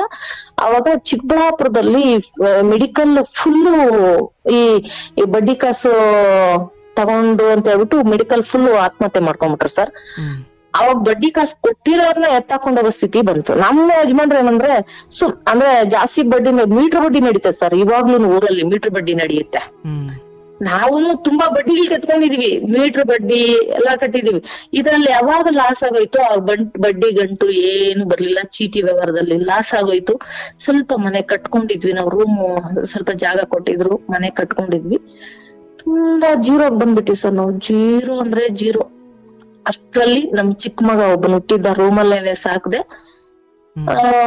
ಅವನಿಗೊಂದು ಅಷ್ಟ್ರಲ್ಲಿ ಹಂಗೆ ಜೀವನ ಮಾಡ್ಕೊಂಡು, ಈ ಸಂಘಗಳು, ಶನಿವಾರ ಸಂಘ, ಧರ್ಮಸ್ಥಳ ಸಂಘ ಅಂತೆಲ್ಲ ಬರ್ತಿತ್ತು, ಎತ್ಕೊಂಡು ಹುಳ ಮೇಯಿಸ್ಕೊಂಡು, ಹಸು ಇತ್ತು, ಜೀವನ ನಡೆಸು. ತುಂಬಾ ಸಾಲಗಳಾಗೋಗ್ಬಿಡ್ತು ಸರ್. ಎಷ್ಟಂದ್ರೆ ಒಂದು 15 ಲಕ್ಷವರೆಗೂ ಸಾಲ ಆಯ್ತು ಸರ್ ನಮ್ದು. 15 ಲಕ್ಷ ಸಾಲ ಆದಾಗ ನಮ್ಮ ಮೈದ್ನೇನ್ ಮಾಡಿದಾನೆ, ಅವನು ನಾವು ಮನೆ ಬಿಟ್ಟು ಹೋದಾಗ ಆ ಜಮೀನು ಫುಲ್ಲು GP ರಿಜಿಸ್ಟರ್ ಮಾಡ್ಕೊಟ್ಬಿಟ್ಟಿದಾನೆ ಒಬ್ರಿಗೆ. ಅದು ಫುಲ್ ಫೈನಲ್ ಬಂದ್ಬಿಟ್ಟಿದೆ, ಅವ್ರ ಹೆಸರು ಹಾಕೋ ತರ ಬಂದ್ಬಿಟ್ಟಿದೆ. ಇಲ್ಲ ಇನ್ನೇನ್ ಜಮೀನು ಹೋಗ್ಬಿಡ್ತೈತೆ ಅಂದಾಗ ನಮ್ ಯಜಮಾನ್ರು ಸೈನ್ ಹಾಕ್ಲೇಬೇಕಾಗಿತ್ತು ಸರ್. ಖಾಲಿ 24 ಲಕ್ಷಕ್ಕೆ ರಿಜಿಸ್ಟರ್ ಆಗೋಯ್ತು ಸರ್ ಅದು. ಅವಾಗ ನಮ್ಮ ಅತ್ತೆ ಮಾವ ಎಲ್ಲಾ ಚಿಕ್ಕ ಮಗನ ಕಡೆನೆ ಇದ್ದಿದ್ದು. 3 ಭಾಗ ತಗೊಂಡ್ರು, ದುಡ್ಡಲ್ಲಿ 3 ಭಾಗ ತಗೊಂಡ್ರು. ನಮ್ಗೆ 8 ಲಕ್ಷ ಬಂತು ಸರ್. ನಮ್ಗೆ 8 ಲಕ್ಷ ಬಂದ್ರೆ ಚೇರ್ಮನ್ ಮನೇಲಿ ನಾವು ದುಡ್ಡು ಟೇಬಲ್ ಮೇಲೆ ಇಟ್ಟಿದೀವಿ. 15 ಜನ ಸಾಲಗಾರ ಬಂದ್ ಕೂತಿದ್ದಾರೆ ಸರ್. ಬಡ್ಡಿ ಕಟ್ಟಿದ್ದಲ್ದ ಬಡ್ಡಿಗಳು ಸಮೇತ ಸೇರಿಸಿ ದುಡ್ಡೆಲ್ಲ ಕಟ್ಟಿದ್ವಿ ಸರ್. ಎಲ್ಲ ಕಟ್ಟಿ ಬಿಸ್ಕೆಟ್ ಹಂಚಿದಂಗೆ ಹಂಚ್ಬಿಟ್ಟು ನಾನು ನಮ್ಮ ಯಜಮಾನ್ರು ಮನೆಗ್ ಬಂದ್ವಿ. ಮಕ್ಕಳಿಗೆ ಒಂದು ಬಿಸ್ಕೆಟ್ ತಂದಿಲ್ಲ. ಜಮೀನ್ ಬಂದಿದ್ದೆ 16 ಕುಂಟೆ ಸರ್. 16 ಕುಂಟೆನೆ ಇವತ್ತು 1.5 ಕೋಟಿ 2 ಕೋಟಿ ಅಂತ ಏರಿಯಾ ಬಿಡಿ ಅದು. ಆಮೇಲೆ 16 ಕುಂಟೆ ಜಮೀನು ಎಲ್ರಿಗೂ ಹಂಚಿದ್ವಿ. ತುಂಬಾ ಟಾರ್ಚರ್ ಕೊಟ್ರು ಬಿಡಿ ಸರ್ ಊರಲ್ಲಿ. ನಾನು ಸಂಘಕ್ಕೆ ಹೋಗಿ ಬರ್ತಾ ಇದೀನಿ ಅಂದ್ರೆ ನಮ್ಮ ಅಂಗಡಿ ಮುಂದೆ 5 ಜನ ನಿಂತಿದಾರೆ ಅಂದ್ರೆ ಓ ಏನೋ ಗಲಾಟೆ ನಡೀತಾ ಇದೆ, ನಮ್ದೇ ಏನೋ ನಡೀತಾ ಇದೆ ಅನ್ನೋ ಭೀತಿ ಬಿದ್ಬಿಟ್ಟಿದೀನಿ ನಾನು. ಭೀತಿ ಆ ತರ ನಡೆದಿತ್ತು ನಮ್ಮ ಜೀವನದಲ್ಲಿ. ಅಲ್ಲಿಂದ ನಾನು ಬಂದೆ. ಯಾವತ್ತು ದುಡ್ಡು ಕೊಟ್ಬಿಟ್ಟು ಬಂದ್ವಿ. ಊಟ ಮಾಡ್ಲಿಲ್ಲ ಸರ್ ಮನೇಲಿ. ಊಟ ಮಾಡ್ಲಿಲ್ಲ. 1 ವಾರ ಆಯ್ತು ಊಟ ಮಾಡ್ಲಿಲ್ಲ. ನಮ್ ಯಜಮಾನ್ರು ತಕ್ಷಣ ಏನಾದ್ರೂ ನನ್ ತಮ್ಮನ್ ಫೋನ್ ಮಾಡ್ಬಿಡ್ತಾನೆ. ಅವನ್ ಸ್ವಲ್ಪ ಮೆಚೂರ್ಡ್ ಆಗಿದ್ದ. ಎಷ್ಟಂದ್ರೆ ಅದು ಇನ್ನ ಮದ್ವೆ ಆಗ ಇದಿಲ್ಲ, ಒಂದಷ್ಟು 15 ವರ್ಷವರೆಗೂ ಆಗಿತ್ತು ಅವನಿಗೆ. ನೋಡಪ್ಪ ಹಿಂಗ್ ಊಟ ಮಾಡ್ತೀರಾ, ಹಿಂಗ್ ಮುಂದ್ಕೊಂಡ್ಬಿಟ್ಟವಳೆ, ಇಲ್ಲ ನಾನ್ ಸತ್ತೋಗ್ಬಿಡ್ತೀನಿ ಅಂತ. ಅಷ್ಟೊತ್ತಿಗೆ ನಮ್ಮ ಅತ್ತೆ ಮಾವನ್ ಕೊಡ್ತಾ ಇದ್ದಿದ್ ಟಾರ್ಚರ್ಗೆನೆ ಎಷ್ಟೋ ಸತಿ ಸುಸೈಡ್ ಅಟೆಂಪ್ಟ್ ಆಗಿದೆ. ಈ ಹುಳುಗಕ್ಕೆ ದೈತಿನ್ ಪೌಡ್ರ್ ಅಂತ ಹಾಕ್ತಾರ ಸರ್, ಅದೆಲ್ಲ ಬರ್ಸ್ಬಿಟ್ಟಿದ್ದಾಯ್ತು. ಅಷ್ಟ್ರಲ್ಲೆಲ್ಲ ಮುಗ್ದಿತ್ತು. ಆಮೇಲೆ ಊರು ಎದುರುಗಡೆ ಬಿಲ್ಡಿಂಗ್ ಅವರು ಅಷ್ಟೊತ್ತಿಗೆ ನಮ್ಮ ಮತ್ತೆ ಹಿಂಗ್ ಮಾಡ್ಕೊಂಡ್ಬಿಡ್ತಾವಳೆ ಅಂತ ಓಡೋಷ್ಟೊತ್ಕ ಅವ್ರು ಬಂದು ರವಿ ಬಿಟ್ಬಿಟ್ ಬಂದ್ಬಿಡಕಪ್ಪ ನೀನ್ ಹೆಂಡ್ತಿನ, ಗೇಟಲ್ಲಿ ಬಿಟ್ಬಿಟ್ ಬಾ, ಊರಕ್ ಹೋಗ್ಬೇಡ, ಬಿಟ್ಬಿಟ್ ಬಂದ್ಬಿಡು ಅಂತ ಕೇಳ್ಕೊಟ್ಟಿದ್ದು ಆಯ್ತಾ. ಇವತ್ತು ಅವ್ರು ಬದುಕಿಲ್ಲ. ಇವಾಗಾದ್ರೂ ನೋಡಕ್ ಬದುಕ್ಬೇಕಾಯ್ತು. ತೀರ್ಕೊಂಡಿದಾರೆ ದೊಡ್ಡವರು ಸರ್. ಆಮೇಲೆ ಮತ್ತೆ ಎಲ್ಲಿವರೆಗೂ ಹೇಳಿದ್ನಂದ್ರೆ ಅದೆಲ್ಲ ಆಯ್ತು. ಈ ಚೀಟಿ ವ್ಯವಹಾರಗಳು, ಬಡ್ಡಿ ವ್ಯವಹಾರಗಳೆಲ್ಲ ಸಾಲಗಳು ಸಿಕ್ಕಾಕೊಂಡ್ಬಿಟ್ಟು ನಾನೇನ್ ಮಾಡಿದ್ನಿ, 1 ವಾರ ಊಟ ಹಾಸಿಗೆ ಹಿಡ್ದ್ಬಿಟ್ಟೆ. ನಮ್ಮಮ್ಮನ್ಗೆ ನಮ್ಮಮ್ಮನ್ಗೂ ನನ್ನ ತಮ್ಮನ್ಗೂ ಫೋನ್ ಮಾಡ್ಲಿಲ್ಲ. ನಾನು ಒಂದ್ ದಿವಸ ಹೇಳ್ದೆ ಸರ್ ನಮ್ಮ ಯಜಮಾನ್ರಕ್ಕ, ಸರಿ ನಮ್ಗೆ ಆಗ್ತಾ ಇಲ್ಲ ಜೀವನ, ಯಾಕೋ ಇನ್ನ ಕಣ್ಣು ತೆಗೆದ್ರೆ ಎಷ್ಟಿದೆ ಜೀವನ ನೋಡಕ್ಕೆ, ನನ್ಗ ಆಗ್ತಾ ಇಲ್ಲ ರೀ. ದಯವಿಟ್ಟು ಏನಾದ್ರೂ ಕುಡ್ದ್ಬಿಟ್ಟು ಸತ್ತೋಗ್ಬಿಟ್ಟಣ. ಕಣ್ಣು ಮುಚ್ಚಿಬಿಟ್ರೆ ಬೆಳಿಗ್ಗೆ ಏನು ಅಂತ ಗೊತ್ತಿರಲ್ಲ ರೀ ಅಂತ ನಾನ್ ಅಂದೆ ಸರ್ ನಮ್ಮ ಯಜಮಾನ್ರಕ್ಕ. ಹಂಗಂದಿದ ತಕ್ಷಣ ನಮ್ಮ ಯಜಮಾನ್ರು ಭಯ ಬಿದ್ಬಿಟ್ಟು ನನ್ ತಮ್ಮನ್ ಫೋನ್ ಮಾಡ್ಬಿಟ್ಟಿದ್ರೆ. ಅವನು 12 ಗಂಟೆ ರಾತ್ರಿಯಲ್ಲಿ ಬಂದ್ಬಿಟ್ಟ ಸರ್. ಅವನು ಫ್ರೆಂಡ್ ಕರ್ಕೊಂಡು 12 ಗಂಟೆ ರಾತ್ರಿಯಲ್ಲಿ ಬಂದ್ಬಿಟ್ಟ. ನಮ್ಮಮ್ಮ ಬೆಳಿಗ್ಗೆನೆ ಬಂದ್ಬಿಟ್ಟು ಕಾಯ್ಕೊಂಡ್ಬಿಟ್ರು ಸರ್ 1 ವಾರ. ನನ್ನನ್ನ ಎಲ್ಲೂ ಹೋಗಕ್ ಬಿಡ್ಲಿಲ್ಲ, ಮನೆ ಬಸ್ಲು ದಾಟು ಬಿಡ್ಲಿಲ್ಲ. ಊಟ ಅಗಳು ತಿಂತಾ ಇದೆ, ಅಗಳಗಳೇ ವಾಪಸ್ ಬರ್ತಾ ಇದೆ. ಆಮೇಲೆ ಇಲ್ಲ ಇವಳು ಹಿಂಗೆ ಇದ್ರೆ ಬದುಕಲ್ಲ, ಏನ್ ಮಾಡೋದು ಇವಳನ್ನ. ನಮ್ಮ ಯಜಮಾನ್ರು ಅಂತ ಹೇಳ್ತಾರ ಸರ್. ಅವ್ರು ಬರೀ ಅಳ್ಳೋದ್ ಬಿಟ್ರೆ ಬೇರೆ ಏನು ಇಲ್ಲ. ಅವ್ರು ಏನಂದ್ರು ಸರ್, ನನ್ ಏನಾದ್ರು ಕುಡ್ದ್ಬಿಟ್ಟು ಸತ್ತೋಗ್ಬಿಡೋಣ ಸರ್. ರೀ ಏನಾದ್ರು ಕುಡ್ದ್ಬಿಟ್ಟು ಸತ್ತೋಗ್ಬಿಡೋಣ, ಬೆಳಿಗ್ಗೆ ಕಂಡ್ಬಿಟ್ರೆ ಎಷ್ಟೋ ಐತೆ ಜೀವನ, ಭಯ ಆಗ್ತದೆ ಜೀವನ ಮಾಡಕ, ಏನು ಮಾಡಕ್ಕಾಗಲ್ಲ, ಜಮೀನ್ ಇಲ್ಲ, ಹೆಂಗಿ ದುಡಿಯೋದು, ನನ್ಗೆ ಈ ಕೂಲಿ ಮಾಡ್ಕೊಂಡೆಲ್ಲ ಬದುಕೋ ಕೆಪಾಸಿಟಿ ಇಲ್ಲ, ನಾವ್ ಹಂಗ್ ಬಂದಿಲ್ಲ, ನನ್ಗಾಗಲ್ಲ ರೀ ಅಂತೇಳಿ ನಾನಂದ್ರೆ ಅವ್ರೇನಂದ್ರು ಸರ್, ನಾನ್ ಸಾಯಲ್ಲ, ಬೇಕಾದ್ರೆ ನೀನ್ ಸತ್ತೋಗು, ನಾನ್ ಸಾಯಲ್ಲ ಅಂದ್ಬಿಟ್ರು ಸರ್. ಕೋಪಕ್ ನೀನ್ ಸತ್ತೋಗು ಅಂತ ಹೇಳಿಲ್ಲ, ನಾನ್ ಸಾಯಲ್ಲ, ನಾನ್ ಯಾಕೆ ಸಾಯ್ಲಿ, ನಾನ್ ಸಾಯಕ್ ಭಯ, ನಾನ್ ಸಾಯಲ್ಲ ಅಂದ್ರು. ಇಲ್ಲ ಮಕ್ಕಳನ್ನೂ ಬಿಡೋದ್ ಬೇಡ, ಮಕ್ಕಳನ್ನು ಸಾಯಿಸ್ಬಿಟ್ಟು ನಾವು ಸತ್ತೋಗ್ಬಿಡೋಣ ಅಂತಂದೆ. ಇಲ್ಲ ಸಾಯ್ಬಾರ್ದು. ನಮ್ಮ ಯಜಮಾನ್ರು ಇಲ್ಲ ನಾನ್ ಸಾಯಲ್ಲ, ನೀನ್ ಸಾಯ್ತೀನಿ ಅಂತ ಎಲ್ಲ ಬೇಕಾದ್ರೆ ಸತ್ತೋಗ್ಬಿಡು, ನಂಗ್ ಸಾಯಕ್ ಭಯ, ನಾನ್ ಸಾಯಲ್ಲ ಅಂದ್ರು. ಸರ್ ಬೆಳಗ್ಗೆನೆ ನಮ್ ತಮ್ಮ ಇಲ್ಲಿ ಬೆಂಗಳೂರಲ್ಲಿ ನಮ್ ಚಿಕ್ಕಪ್ಪ ನನ್ ನೋಡ್ಕೊಂಡಿದ್ರು ಅಂತ ಹೇಳಿದ್ರಲ್ಲ ಸರ್, ಅವ್ರು ಮಕ್ಳು ಬೆಂಗಳೂರಲ್ಲಿ ಇದ್ರು. ಅವ್ನು ಫೋನ್ ಮಾಡ್ದ, ನೋಡ್ ಗುರು ಇವಳು ಏನ್ ಬದುಕಂಗಿಲ್ಲ, ಹಿಂಗ ಆಗ್ಬಿಟ್ಟಿದೆ, ಏನ್ ಗುರು ಮಾಡೋದು ಅಂದ್. ಸರ್ ಅವನು ಹೇಳ್ದ, ನಮ್ ಚಿಕ್ಕಪ್ಪನ ಮಗ, ಅವನು ನಮ್ ತಮ್ಮನಿದ್ದಂಗೆ, ಗುರು ಬೆಂಗಳೂರು ವಿಶಾಲವಾಗೈತೆ, ಒಂದ್ ಬ್ಯಾಗಲ್ಲಿ ಬಟ್ಟೆಗಳು ಇಟ್ಕೊಂಡು ಮನೆಗಳು ಮಾರ್ಬಿಟ್ಟು ಬಂದ್ಬಿಡು ಅಂತ ಹೇಳ್ದ ಸರ್. ಪುಣ್ಯಾತ್ಮ ಹಂಗ ಹೇಳ್ದ ಸರ್. ಅವನೇನ್ ಮಾಡ್ದ, ಶುಕ್ರವಾರ ಸರ್ ನಮ್ದು ಮನೆ ಮುಂದೆನೆ ಸ್ವಲ್ಪ ಚಿಲ್ಲರೆ ಅಂಗಡಿ ಇಟ್ಕೊಂಡಿದ್ವಿ. ನಮ್ಮ ಅತ್ತೆ ಮಾವನಿಗೆ ಅಷ್ಟ್ ಮಾಡಿದ್ರು. ನಮ್ಮ ಅತ್ತೆ ಮಾವನಿಗೆ ಶುಕ್ರವಾರ ಅವ್ರಿಗೆ ಏನು ನಾನ್ ಅಂಗಡಿಯಿಂದ ಒಂದು ಚೂರು ಎತ್ತಿಲ್ಲ ಸರ್. ಹಂಗೆ ಅವ್ರಿಗೆ ಬಿಟ್ಕೊಟ್ಟು ನೀವ್ ನಡ್ಸ್ಕೊಳ್ರಿ, ಇಲ್ಲ ಇದ್ರೆ ಇಲ್ಲಿ ಜೀವಂತವಾಗಿ ಬದುಕಿರ್ಬಾರ್ದು ಈ ಊರಲ್ಲಿ, ಇಲ್ಲ ಬದುಕಿದ್ರೆ ಬೇರೆ ಊರಲ್ಲಿ ಬದುಕ್ಬೇಕು ಅಂತೇಳಿ ಹೇಳ್ದೆ ಸರ್ ನಾನು. ಅಷ್ಟ್ರಲ್ಲಿ ನಮ್ಮ ಯಜಮಾನ್ರು ಬೆಳಿಗ್ಗೆ 4 ಗಂಟೆಗೆ ಪೆಟಿಕೋಟ್ಗಳು ಎತ್ಕೊಂಡು ಮಾರ್ಕೊಂಡ್ ಬಂದಿರೋದು ಐತೆ ಸರ್. ಇದು ಮೇನ್ ಹೇಳ್ತಾ ಇದ್ದೀನಿ ಸರ್ ನಾನು. ಮೇನ್ ಹೇಳ್ತಾ ಇದ್ದೀನಿ. ಪೆಟಿಕೋಟ್ಗಳು ಸಾಲಗಾರಕ್ ಭಯ ಬಿದ್ದು ಪೆಟಿಕೋಟ್ಗಳು ಬೆಳಿಗ್ಗೆ 4 ಗಂಟೆಗೆ ಚಿಕ್ಕಬಳ್ಳಾಪುರಕ್ಕೆ ಹೋಗಿ ಪೆಟಿಕೋಟ್ ಮಾರ್ಕೊಂಡ್ ಬಂದಿರೋದು ಐತೆ. ನಮ್ಮ ಅಮ್ಮ ಮನೇಲಿ 1 ವರ್ಷ ಇನ್ನು ಸಾಲಗಾರ ಬಂದು ಹಿಡ್ಕೊಂತಾರಂತ 1 ವರ್ಷ ಅಮ್ಮ ಮನೇಲಿ ಇದ್ರು. ನನ್ನನ್ನು ಮೀಟ್ ಮಾಡಕ ಚಿಕ್ಕಬಳ್ಳಾಪುರಕ್ಕೆ ಆಯ್ತು ಅಲ್ಲಿಗೆ ಬರೋದು, ನಾನು ಇಲ್ಲಿಂದ ಅಲ್ಲಿಗೆ ಹೋಗಿ ಅವ್ರ ಆ ಕಡೆ ಹೋಗ್ಬೇಕಾದ್ರೆ ಹತ್ಕೊಂಡ್ ಹೋಗೋದು, ನಾನು ಈ ಕಡೆ ಬರ್ಬೇಕಂತ ಏನ್ ಜೀವನ ಅಂತ ಮಕ್ಕಳನ್ನ ಹಾಕೊಂಡು 1 ವರ್ಷ ಇದ್ದೆ. ನಾ ಇಲ್ಲ ಅವಾಗೂ ಅಂದ್ರು ನನ್ ತಮ್ಮನ ಹೇಳ್ದ, ಇಲ್ಲ ಬಂದ್ಬಿಡು ನೀನು ಮಕ್ಕಳನ್ನ ಕರ್ಕೊಂಡ್ ಬಂದ್ಬಿಡು, ಏನೋ ಮಾಡಿದ್ರೆ ಆಗ್ತೈತೆ. ಇಲ್ಲ ನಾನು ಕಾಲ್ ತೆಗೆದ್ ಬರಲ್ಲ ಅಂತೇಳಿ ಅಷ್ಟ್ರಲ್ಲಿ ಅದೆಲ್ಲ ನಡೆದು ಆಮೇಲೆ ಜಮೀನ್ ಮಾರಿದ್ದು ಸರ್. ಆಮೇಲೆ ಬೆಂಗಳೂರಿಗೆ ಬಂದ್ಬಿಡಿ ಅಂತೇಳಿ ನನ್ ತಮ್ಮ ಅಂದ. ಅದೇ ಶುಕ್ರವಾರ ಬಟ್ಟೆ ಬ್ಯಾಗ್ ಅಲ್ಲಿ ಇಟ್ಕೊಂಡು ನಮ್ಮ ಯಜಮಾನ್ರನ್ನ ಕರ್ಕೊಂಡು ನಾನು ಬೆಂಗಳೂರಲ್ಲಿ ಕಾಲು ನೋಡಿ ಹಿಂಗಿಡ್ಬೇಕಾದ್ರೆ ಸರ್ ದೇವ್ರ ನೆನ್ಸ್ಕೊಂಡೆ, ತಾಯೇ ಈಗ ಇಲ್ಲ ಬದುಕ್ಸ್ಬೇಕು ಇಲ್ಲ ಸಾಯಿಸ್ಬೇಕು, ಇವಕ್ಕೆ ಸತ್ ಬಿಟ್ಟಿದೀನಿ, ಇನ್ನ ನೀನ್ ಏನ್ ಮಾಡ್ತೀಯ ಅದ್ ನಿನಗ್ ಬಿಟ್ಟಿದ್ದು ಅಂತ ನಾನು ಕಾಲಿಟ್ಟೆ ಸರ್. ನನ್ನ ಮಕ್ಕಳನ್ನ ಅಮ್ಮ ಮನೇಲಿ ಬಿಟ್ಟೆ, ಹಸುಗಳಿದ್ದು ಅಮ್ಮ ಮನೇಲಿ ಹೊಡ್ದೆ. ಆಮೇಲೆ ನಮ್ಮ ಅತ್ತೆ ಮಾವನಿಗೆ ಅಂಗಡಿ ಬಿಟ್ಕೊಟ್ಟೆ, ನೀವ್ ಜೀವನ ಮಾಡ್ಕೊಳ್ರಿ ಅಂತ. ಆಮೇಲೆ ನಾವು ಬೆಂಗ್ಳೂರ್ಗ್ ಬಂದ್ವಿ ಸರ್. ಬೆಂಗ್ಳೂರ್ಗ್ ಬಂದು 15 ವರ್ಷ ಆಗಿದೆ, 15 ವರ್ಷ ಆಗಿದೆ. ಒಂದು 6 ತಿಂಗಳು ನನ್ನ ಚಿಕ್ಕಪ್ಪನ ಮಕ್ಕಳು ಮನೇಲಿ ಇದ್ದೆ ನಾನು. ಅವರು ಅಂಗಡಿಗಳಿದ್ವು, ತರಕಾರಿ ಅಂಗಡಿಗಳು. ನಾನು ಅಡಿಗೆ ಮಾಡ್ಕೊಂಡಿದ್ದೆ. ನಮ್ಮ ಯಜಮಾನ್ರು ಅವ್ರ ಜೊತೆ ಮಾರ್ಕೆಟ್ಗೆ ಹೋಗಿ ಬರ್ತಾ ಇದ್ರು. ಯಾಕಂತಂದ್ರೆ ಕಾರಣ ಅಡಿಗೆ ಮಾಡ್ಕೊಂಡು ನಮ್ಗೆ ಅಂಗಡಿ ಸಿಕ್ಲಿಲ್ಲ. ಅಂಗಡಿ ಮಾಡಕ್ಕೆ ದುಡ್ಡು ಏನಿರ್ಲಿಲ್ಲ. ದುಡ್ಡು ಹೆಂಗೆ ಅಂತಂದ್ರೆ ಸರ್, ಮುದ್ದೇನಹಳ್ಳಿ ಬ್ಯಾಂಕ್ ಅಲ್ಲಿ 1.5 ಲಕ್ಷ ಮನೆಗಳೆಲ್ಲ ಅಂದ್ರೆ ಬರ್ಕೊಡ್ತಾರಲ್ಲ ಸರ್, ಆತರ ಬರ್ಕೊಟ್ಬಿಟ್ಟು 1.5 ಲಕ್ಷ ಎತ್ಕೊಂಡು ಬೆಂಗಳೂರಿಗೆ ಬಂದ್ವಿ ಸರ್ ನಾವು. 5 ಲಕ್ಷ ಸಾಲ ಇತ್ತು ಸರ್ ನಮ್ದು ಅವಕ್ಕೆ. ಮನೆಗಳು ಲೀಸ್ ಅಂದ್ರೆ GP ರಿಜಿಸ್ಟರ್ ಮಾಡ್ಕೊಟ್ಟಿದ್ವಿ ನಾವು. 5 ಲಕ್ಷ ಸಾಲ ಇತ್ತು. ಇನ್ನೇನ್ ಮನೆಗಳು ಮಾರಾಕ್ತಾರೆ ಅಂತ ಊರಲ್ಲಿ ಅನ್ಕೊಂಡಿದ್ರು. ನಮ್ಮ ಯಜಮಾನ್ರು ಏಟ್ಗಳು ತಿಂದಿರೋದು ಐತೆ, ನನ್ ಕಣ್ಣು ಮುಂದೆ ಏಟ್ಗಳು ತಿಂದಿರೋದು ಐತೆ. ಏನೋ ಮಾಡ್ದಿರ ಅಸಹಾಯಕಳ ತರ ನಾನು ಅವತ್ ಬೇಡ್ಕೊಂಡಿದ್ದಷ್ಟೇ, ನನ್ನ ಮಕ್ಕಳನ್ನ ಗಂಡದೇ ಇದ್ದಂಗೆ, ನಮ್ಮ ಯಜಮಾನ್ರಕ್ಕಂತೂ ಧೈರ್ಯ ಇಲ್ಲ, ನನ್ನ ಮಕ್ಕಳನ್ನ ಗಂಡದೇ ಇದ್ದಂಗೆ ಅಂತ ಮಕ್ಕಳನ್ನ ಕೊಡಪ್ಪ ಸಾಕು ನೀನು ಅಂತ ನಾನು ಬೇಡ್ಕೊಂಡಿದೀನಿ.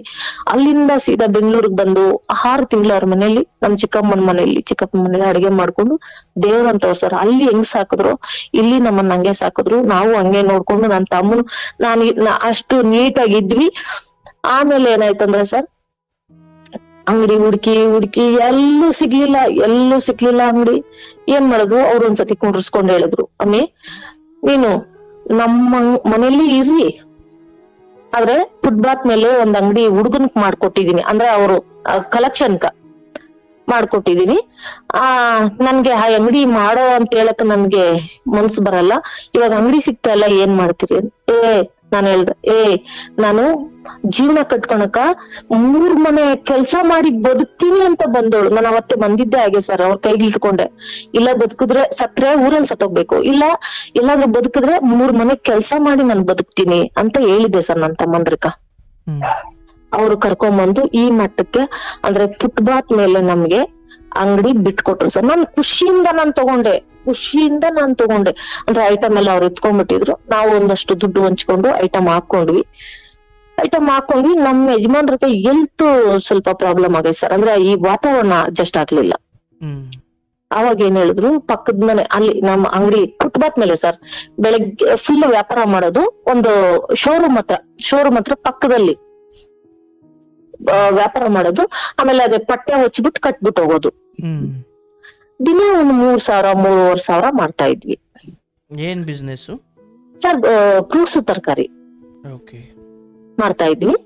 ಅದಾಗಿದ ತಕ್ಷಣ ಏನಾಯ್ತಂದ್ರೆ 3 ವರ್ಷ ಅಲ್ಲಿ ಫುಟ್ಪಾತ್ ಮೇಲೆ ವ್ಯಾಪಾರ ಮಾಡಿದ್ವಿ. ಅಷ್ಟ್ರಲ್ಲಿ ನಮ್ಗೆ ಸರ್ ಒಂದ್ಸತಿ ಸ್ಕೇಲ್ ಕಳ್ತನ, ಬೆಳಿಗ್ಗೆ ತೆಗಿಯೋಷ್ಟೊತ್ತಿಗೆ ಸ್ಕೇಲ್ ಇರ್ತಾ ಇರ್ಲಿಲ್ಲ. ಮಾವಿನಕಾಯಿ ಸೀಸನ್ ಅಲ್ಲಿ ಬರೀ ಮಾವಿನಕಾಯಿ ಎಲ್ಲ ಕಳ್ತನ ಮಾಡ್ಕೊಂಡು ಹೋಗ್ಬಿಡೋದು.